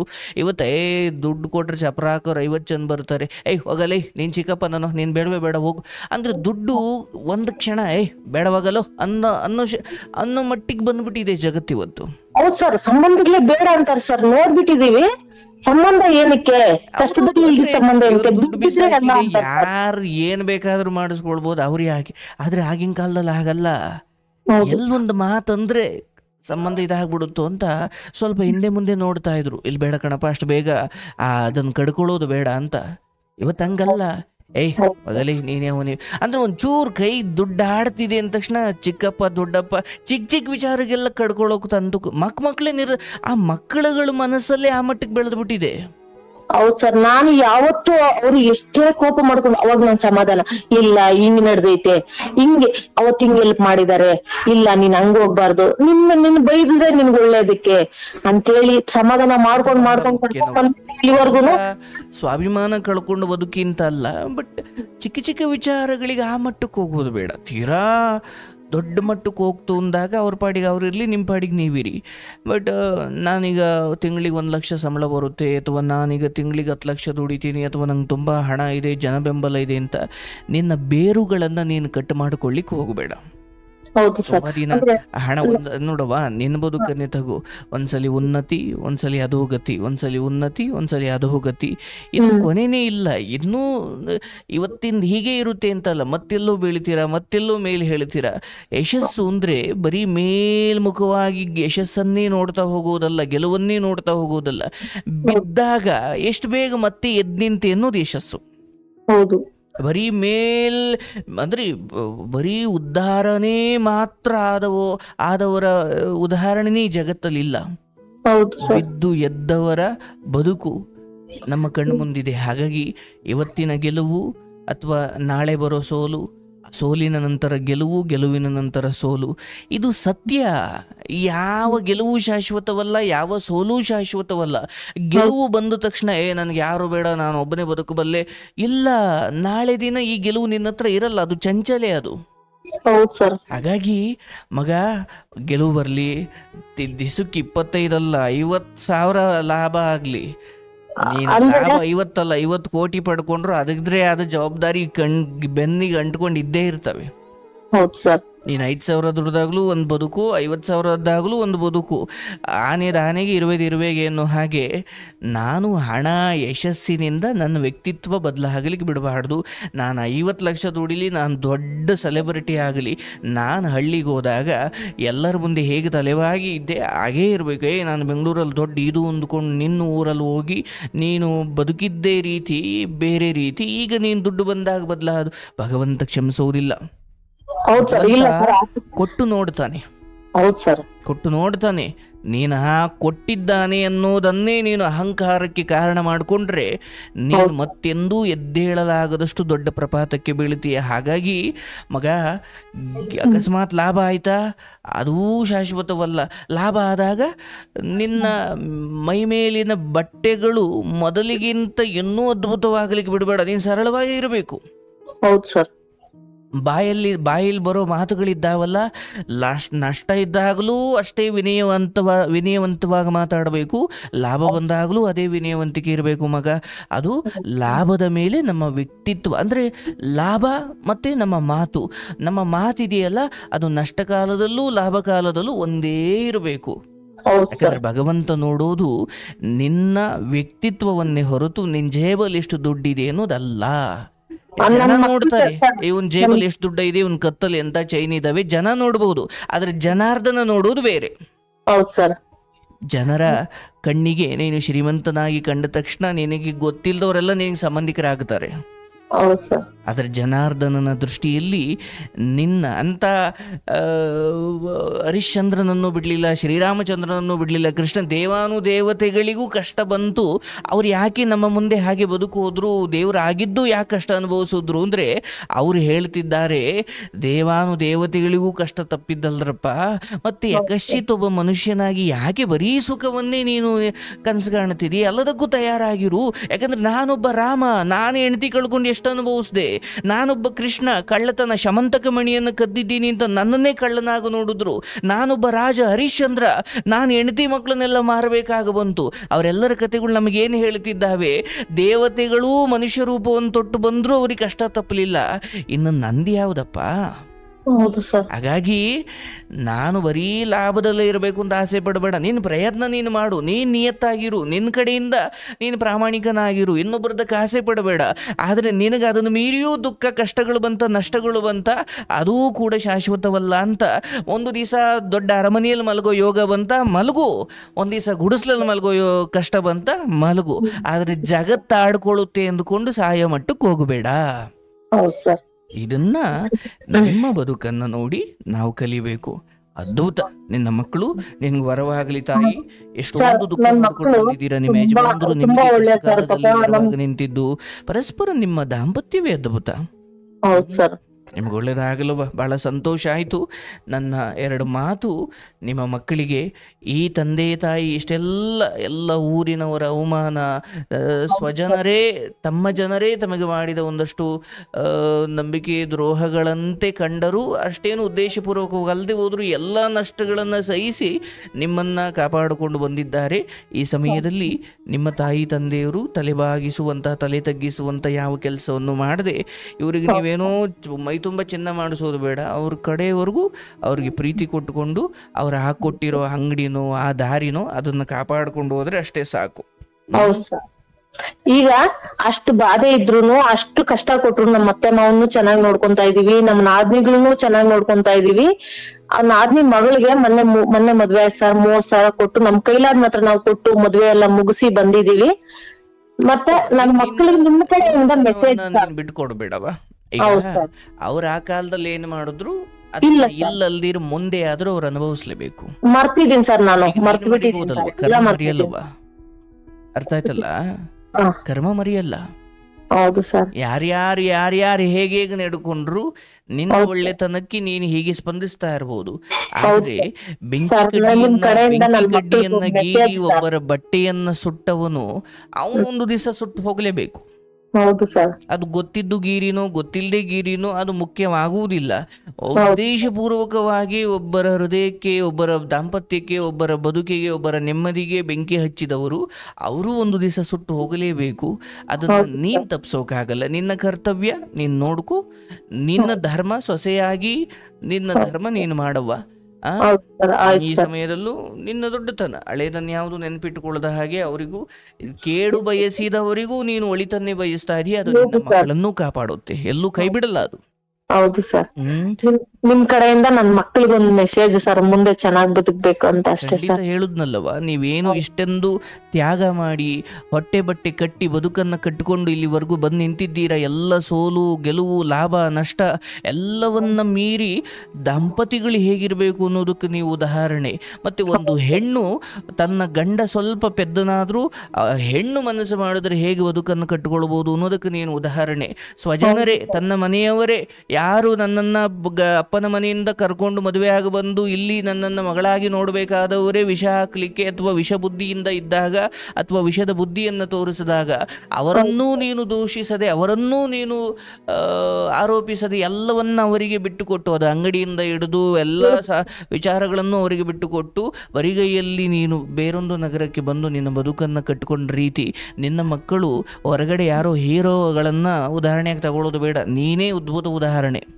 ಹೌದು ಸರ್. ಹೌದಲ್ಲವಾ? ಹಾಗಾಗಿ ನಿನ್ನ ಮಕ್ಕಳು ಇದೆಲ್ಲ ನೋಡಿ ಬೆಳೆದಿರೋದ್ರಿಂದ ಮತ್ತೆ ಈ ಮಕ್ಕಳಿಗೆ ಇದೆಲ್ಲವನ್ನ ತಿಳಿಸಿ ಹೇಳಿ, ನೋಡಪ್ಪ ನಮ್ಮ ಬದುಕು ಹಾಗಿತ್ತು, ನಿಮಗೆ ಅಷ್ಟೊಂದು ನಿಕೃಷ್ಟ ಸ್ಥಿತಿ ಇಲ್ಲ, ಇರೋದನ್ನು ಉಳಿಸ್ಕೊಳ್ಳಿ. ಯಾಕಂದ್ರೆ ಎಲ್ಲ ಇದೆ ಅಂತ ಮೈ ಮರೆತ್ರೆ ಮತ್ತೆ ಪಾತಾಳಕ್ಕೆ ಬರ್ತೀರಾ, ಅದು ಕಟ್ಟಿಟ್ಟ ಬುತ್ತಿ. ಹೌದು ಸರ್. ಇದೆ ಅಂತ ಮೈ ಮರಿಬೇಡಿ, ಅಥವಾ ಇದೆ ಅಂತ ಅಹಂಕಾರ ಪಡಬೇಡಿ, ಇಲ್ಲ ಅಂತ ದುಃಖ ಪಡಬೇಡಿ. ಇಲ್ಲದಾಗ ಹುಡುಕೊಳ್ಳಿ, ಇದ್ದಾಗ ಕಾಪಾಡ್ಕೊಳ್ಳಿ. ಹೌದು ಸರ್. ಹಾಗಾಗಿ ಆ ಮಕ್ಕಳಿಗೂ ನನ್ನ ಹಾರೈಕೆ. ಈ ತಂದೆ ತಾಯಿ ಇಷ್ಟೆಲ್ಲವನ್ನು ಎದುರಿಸಿಕೊಂಡು ಕಟ್ಟಿರುವಂತಹ ಈ ಬದುಕು ದೊಡ್ಡ ಶ್ರೀಮಂತಿಕೆ ಅಲ್ಲದೆ ಇರಬಹುದು, ಆದ್ರೆ ಸ್ವಾಭಿಮಾನ ಬಿಟ್ಟೆಲ್ಲೂ ಬದುಕಿಲ್ಲ ನೀವು. ಹೌದು ಸರ್. ಆ ಸ್ವಾಭಿಮಾನದ ಬದುಕನ್ನ ನಿಮ್ಮಿಂದ ಕಲಿಬೇಕು. ಆ ಮಕ್ಕಳು ನಿಮ್ಮೆಲ್ಲ ತ್ಯಾಗಗಳಿಗೂ ಉತ್ತರವಾಗಿ ನಿಮ್ಮನ್ನು ಖಂಡಿತ ಚೆನ್ನಾಗಿ ಬಾಳಿಸ್ತಾರೆ, ಚೆನ್ನಾಗಿ ಗೌರವಿಸಿ ಪ್ರೀತಿಯಿಂದ ನೋಡ್ಕೊಳ್ತಾರೆ. ನಿಮ್ಮ ಅಂಗಡಿ ಮತ್ತಷ್ಟು ಯಶಸ್ಸಾಗಲಿ, ಇನ್ನು 4 ಜನಕ್ಕೆ ಕೆಲಸ ಕೊಡುವಷ್ಟು ಶಕ್ತಿ ನಿಮ್ಮ ಮಕ್ಕಳಿಗೂ ನಿಮಗೂ ಬರಲಿ. ಸರ್, ಈಗ ನನ್ ಮಗ ತಲೆ ಹಾಕದ್ಮೇಲೆ ಅಂದ್ರೆ ನಾವು ಇದೀವಿ ಜೊತೆಯಲ್ಲಿ, ತುಂಬಾ ಬೆನ್ನೆಲುಬಾಗಿದೀವಿ. ಈಗ ಆಲ್ರೆಡಿ ನಮ್ಮ ಅಂಗಡಿಯಲ್ಲಿ 6 ಜನ ಕೆಲಸ ಮಾಡ್ತಾ ಇದ್ದಾರೆ ಸರ್. ಸಂತೋಷ. ನಮ್ಮ 6 ಜನಕ್ಕೆ ಅನ್ನ ಹಾಕುವ ಪುಣ್ಯ ನಿಮಗಿಲ್ಲ. ಅವರು ಕೆಲಸಕ್ಕಿದ್ದಾರೆ ಅನ್ನೋದಕ್ಕಿಂತ ಅವ್ರಿಗೆ ಕೆಲಸ ಕೊಡೋ ಶಕ್ತಿ ಭಗವಂತ ನನಗೆ ಕೊಟ್ಟ. ನೀವು ಕೆಲಸ ಕೊಟ್ಟಿಲ್ಲ, ಭಗವಂತನದ್ದು ಒಂದು ಸ್ಕ್ರಿಪ್ಟ್ ಅದು. ಹೌದು ಸರ್. ಅವ್ರ ಬಳಿ ಬಂದು ಮಾಡಬೇಕಾಗಿದೆ, ಅದನ್ನ ನಾನು ಮಾಡದೆ ಅನ್ನೋದು ಮಕ್ಕಳಿಗೆ ಬರೋದು ಬೇಡ. ಇಲ್ಲ ಸರ್, ಇನ್ 2 ಮಾತಿದೆ ನಂದು, ಹೇಳ್ಬಿಡ್ತೀನಿ ಸರ್. ಅಂದ್ರೆ ನಮ್ಮ ಭೂಮಿ ವಿಚಾರದಲ್ಲಿ ಏನು ಕೈ ಹತ್ತುತ್ತಾ ಇಲ್ಲ ಸರ್, ಎಲ್ಲೋದ್ರೂ ಮೋಸ ಮೋಸ ಮೋಸ ಸರ್. ಯಾಕೆ ಸರ್ ಅದು ಸೈಟ್ಗಳ ವಿಚಾರದಲ್ಲಿ? ಈಗ ನಿನ್ನ ಪಾಲಿಂದ ಏನ್ ನಡೀತಾ ಇದೆ ಅದೇನು ಅದ್ ಕೇಸ್ ಏನು ಇತ್ಯರ್ಥ ಆಗುತ್ತಾ ಅಲ್ಲಿ ಮರಿಬೇಕಂತ ಏನು? ಅದು ಇತ್ಯರ್ಥ ಆಗುತ್ತೆ ಇಲ್ಲ, ಆಗ್ಲಿ ಯಾವತ್ತಾಗುತ್ತೆ ಆಗ್ಲಿ ಅಂತ ಬಿಟ್ಬಿಟ್ಟಿದೀನಿ ಸರ್, ಅದ್ರ ಬಗ್ಗೆ ಯೋಚನೆ ಮಾಡ್ತಾ ಇಲ್ಲ. ನೋಡುವ, ನೀನು ಬೇರೆ ತಗೊಳ್ಳೋದು ಅಥವಾ ಅದು ಇನ್ನೆಲ್ಲೂ ಎಚ್ಚರವಾಗಿ ಹೋಗು. ಬಟ್ ಈ ವಿಚಾರವಾಗಿ ನಿನ್ನ ಕಾಲಕ್ಕೆ ಅಲ್ಲದೆ ಹೋದ್ರು ನಿನ್ನ ಮಕ್ಕಳಿಗೆ ಅದರಿಂದ ಒಳ್ಳೇದೇ ಆಗುತ್ತೆ. ನಿನ್ನ ಕಾಲಕ್ಕೆ ಅಂತ ಅಂದ್ರೆ ನೀನ್ ಅದನ್ನ ನೋಡ್ತೀಯ, ಆದ್ರೆ ನೀನ್ ಅದನ್ನ ಅನುಭವಿಸೋ ಯೋಗ ನಿನ್ಗೆ ಇಲ್ಲದೆ ಇರಬಹುದು. ಆದ್ರೆ ನೀನಿಗೆ ಏನ್ ಕಷ್ಟಪಟ್ಟು ಹಣ ಎಣಿಸಿ ಕೊಟ್ಟೆ, ಅದು ಯಾವುದು ಕದ್ದದ್ದಲ್ಲ, ಯಾರ್ದು ಹೊಡೆದಿದ್ದಲ್ಲ, ಅದು ನಿಂದೆ, ಅದು ನಿನ್ನ ಪಾಲಿಗೆ ಒಂದೇ ಬರುತ್ತೆ. ಆ ಮೂಲಕವಲ್ಲದೆ ಹೋದ್ರು ಬೆಣ್ಣೆಯಲ್ಲಿ ಕೂದಲು ತೆಗೆದಷ್ಟು ಇನ್ಯಾವುದೋ ಒಂದು ನಿಮ್ಮ ಪಾಲಿಗೆ ಹಾಗೆ ಆಗುತ್ತೆ. ಆದ್ರೆ ಆಗೇನು ಕೇಸ್ ಓಡ್ತಾ ಇದೆಯಲ್ಲ, ಅದು ನಿಮ್ಮ ಪರವಾಗಿ ಅಥವಾ ನಿಮಗೆ ಉಪಕಾರವಾಗುವಂತೆ ಆಗುತ್ತೆ, ಅಥವಾ ಅದನ್ನ ಬೇರೆ ಮಾರ್ಗವನ್ನಾದ್ರೂ ಅವರೇ ಹುಡುಕಿ ಕೊಡ್ತಾರೆ. ಭಯ ಬೇಡ. ಹೌದು ಸರ್. ಅದರಿಂದ ಮನೆಯಲ್ಲಿ ನೆಮ್ಮದಿ ಹಾಳಾಗುವುದು ಬೇಡ. ಇಲ್ಲ ಸರ್. ಆದಷ್ಟು ಈ ಭೂಮಿ ವಿಚಾರ ಅಂತ ಬಂದಾಗ ತುಂಬಾ ಮನೆಗೆ ಹೆಣ್ಣು ತರೋ ವಿಚಾರ ಮತ್ತೆ ಭೂಮಿ ಕೊಂಡುಕೊಳ್ಳೋ ವಿಚಾರ, ಈ ಎರಡಕ್ಕೂ ತುಂಬಾ ತಾಳ್ಮೆ ಇರಬೇಕು. ಹೌದು ಸರ್. ಮತ್ತೆ ನಿನ್ ಏನೇ ಸಂಬಂಧಿಕರಿದ್ರು ಕೂಡ ಹಣ ಅಂದಾಗ ಅದರದೇ ಆದ ರೀತಿ, ವ್ಯವಹಾರ ಅಂದಾಗ ತಿಪ್ಪಿಗೆ ಎಸೆದ್ರು ಲೆಕ್ಕ ಇರಬೇಕು. ಹೌದು ಸರ್. ನೀವು ನಮ್ಮವ್ರ ತಾನೆ, ಆಯ್ತು ಒಳ್ಳೆತನ ಇರ್ಲಿ, ವ್ಯವಹಾರ ಒಂದು ನಿಮ್ಮವ್ರ ಹತ್ರ ವ್ಯವಹಾರ ಮಾಡಬೇಡಿ, ಅಥವಾ ಮಾಡಿದ್ರು ಅದು ನಿಮ್ಮವರಾಗ್ಲಿ ಯಾರೇ ಆಗಲಿ, ವ್ಯವಹಾರಂ ದ್ರೋಹ ಚಿಂತನಂ ಅಂತ. ಅದು ಏನು ಹಣವೇ ಆಗವ, ಆಮೇಲೆ ನಮ್ಮವರು ತಮ್ಮವರು ಅನ್ನೋದನ್ನೇ ಮರೆಸ್ಬಿಡುತ್ತೆ, ಜಗಳ ತಂದಿಕ್ಬಿಡುತ್ತೆ. ಹೌದು ಸರ್. ಹಾಗಾಗಿ ಅವ್ರು ಏನೇ ನಿಮ್ಮವರು ಅಂದರೂ ಕೂಡ ಅದರದೇ ಆದ ಸೂಕ್ತ ದಾಖಲೆಗಳೊಂದಿಗೆ, ಒಂದು ಅಗ್ರಿಮೆಂಟ್ ಒಂದಿಗೆ ಅದು ಹಾಗೆ ಮುಂದುವರಿಬೇಕು. ಆಗ ಹಣಕ್ಕೂ ಒಂದು ಬೆಲೆ, ನಿಮಗೂ ಒಂದು ಬೆಲೆ. ಹೌದು ಸರ್. ಸುಮ್ಮನೆ ಕೊಟ್ಬಿಟ್ಟು ಇದನ್ನು ಮಾಡೋದು ಬೇಡ. ಅಲ್ಲೊಂದು ನೀವು ಎಡವಟ್ಟು ಮಾಡ್ಕೊಂಡ್ರಿ, ಬಟ್ ಅದು ನಿಮ್ಮ ಒಂದು ದೃಷ್ಟಿಯಲ್ಲಿ ನೋಡಿದ್ರೆ ಅದು ನಿಮ್ಮ ಒಳ್ಳೆತನ, ಅಥವಾ ಅವ್ರು ನಮ್ಮ ಕಷ್ಟಕಾಲದಲ್ಲಿ ನೆರವಾಗಿದ್ದಾರೆ, ನಾವೀಗ ಅವ್ರ ಹತ್ರ ಸೈನ್ ಹಾಕ್ಸ್ಕೊಂಡು ಆ ಮಟ್ಟಿಗೆ ಮಾಡಿದ್ರೆ ಅವರ ಒಳ್ಳೆತನಕ್ಕೆ ನಾವು ದ್ರೋಹ ಮಾಡ್ದಂಗೆ, ಅಥವಾ ಅವರು ಸಹಾಯ ಮಾಡಿದ್ದಕ್ಕೆ ನಾವು ಕೃತಜ್ಞರಾಗಿಲ್ಲ ಅನ್ನೋ ತೋರಿಸುತ್ತೆ ಅಂದ್ಕೊಂಡು ನೀನು ಸುಮ್ಮನಾದೆ. ಬಟ್ ಅದು ನಾಳೆ ದಿನ ಏನಾಯ್ತು ಸರ್? ನೀನು ಅವತ್ತು ಸೈನ್ ಮಾಡಿಸ್ಕೊಳ್ದಾಗ ಮಧ್ಯರಾತ್ರಿ ದುಡ್ಡು ಎಣಿಸ್ಕೊಟ್ಟಲ್ಲವಾ? ಹೌದು ಸರ್. ಅವತ್ತು ಅದು ನಿನ್ನ ಒಳ್ಳೆತನ ಇರ್ಬೋದು, ಆದರೆ ಮಾಡಿಸ್ಕೊಂಡಿಲ್ದೆ ಅವ್ರೇನು ನಿಮಗೆ ದ್ರೋಹ ಮಾಡಿಲ್ಲ. ಬಟ್ ಇನ್ಯಾರ್ದೋ ಜೊತೆ ಹಂಗೆ ಮಾಡ್ಲಿಕ್ಕೆ ಹೋದ್ರೆ ಮತ್ತೆ ಎಡುತ್ತೀಯ ನೀನು. ಇಲ್ಲ ಸರ್, ಆತರ ಇಡ್ವಲ್ಲ. ಆಗಿದೆ ಸರ್, ಸುಮಾರು ಲಾಸ್ ಹೇಳ್ತಾ ಇದ್ದೀನಿ. ಅದು ಒಳ್ಳೆತನ ಅಂದ್ರೆ ಹೃದಯವಂತಿಕೆ ಅಂದ್ರೆ ಒಳ್ಳೆತನ. ಹೃದಯದ ಜೊತೆ ಸ್ವಲ್ಪ ಮೆದ್ಲು ಕೂಡ ಜೊತೆ ಆಗ್ಬೇಕು, ಆಗ ಕೆಲಸ ಉದ್ಧಾರ ಆಗ್ತವೆ. ಬರೀ ಹೃದಯವಂತಿಕೆ ತೋರ್ಸ್ಲಿಕ್ಕೆ ಹೋದ್ರೆ ನಡೆಯಲ್ಲ ಅದು. ಹೌದು ಸರ್. ಮೈಂಡ್ ಪ್ಲಸ್ ಹಾರ್ಟ್ ಎರಡು ಜೊತೆಗಿದ್ರೆ ಅದು ಚಂದ. ಬರೀ ಹಾರ್ಟ್ ಇಂದ ನೀನು ಅಯ್ಯೋ ನಾನು ಒಳ್ಳೆವಳು, ನಾನು ತುಂಬಾ ಒಳ್ಳೆತನ ಇದೆ ಅಂದ್ಕೊ, ನೋ, ಬುದ್ಧಿವಂತಿಕೆ ಇರಬೇಕು. ಒಳ್ಳೆತನ ಹೌದು, ಆದ್ರೆ ಯಾರ ಜೊತೆ ಯಾರಿಗೆ ಅನ್ನದಾನ ಮಾಡ್ತಿದೀಯ ಆದ್ರೆ ಹಸ್ದವ್ರಿಗೆ ಮಾಡಬೇಕು ಅನ್ನೋದು ಬುದ್ಧಿ ಹೇಳುತ್ತೆ. ಅನ್ನದಾನ ಮಾಡಬೇಕು, ನನ್ಗೆ ಒಳ್ಳೆತನ ಇದೆ ಅನ್ಕೊಂಡು ಹೊಟ್ಟೆ ತುಂಬಿದವ್ರಿಗೆಲ್ಲ ಅನ್ನ ಕೊಟ್ಕೊಂಡು ಬಂದ್ರೆ ಅದು ಪುಣ್ಯವೂ ಇಲ್ಲ, ಏನೂ ಇಲ್ಲ ಅದರಿಂದ. ಹೌದು ಸರ್.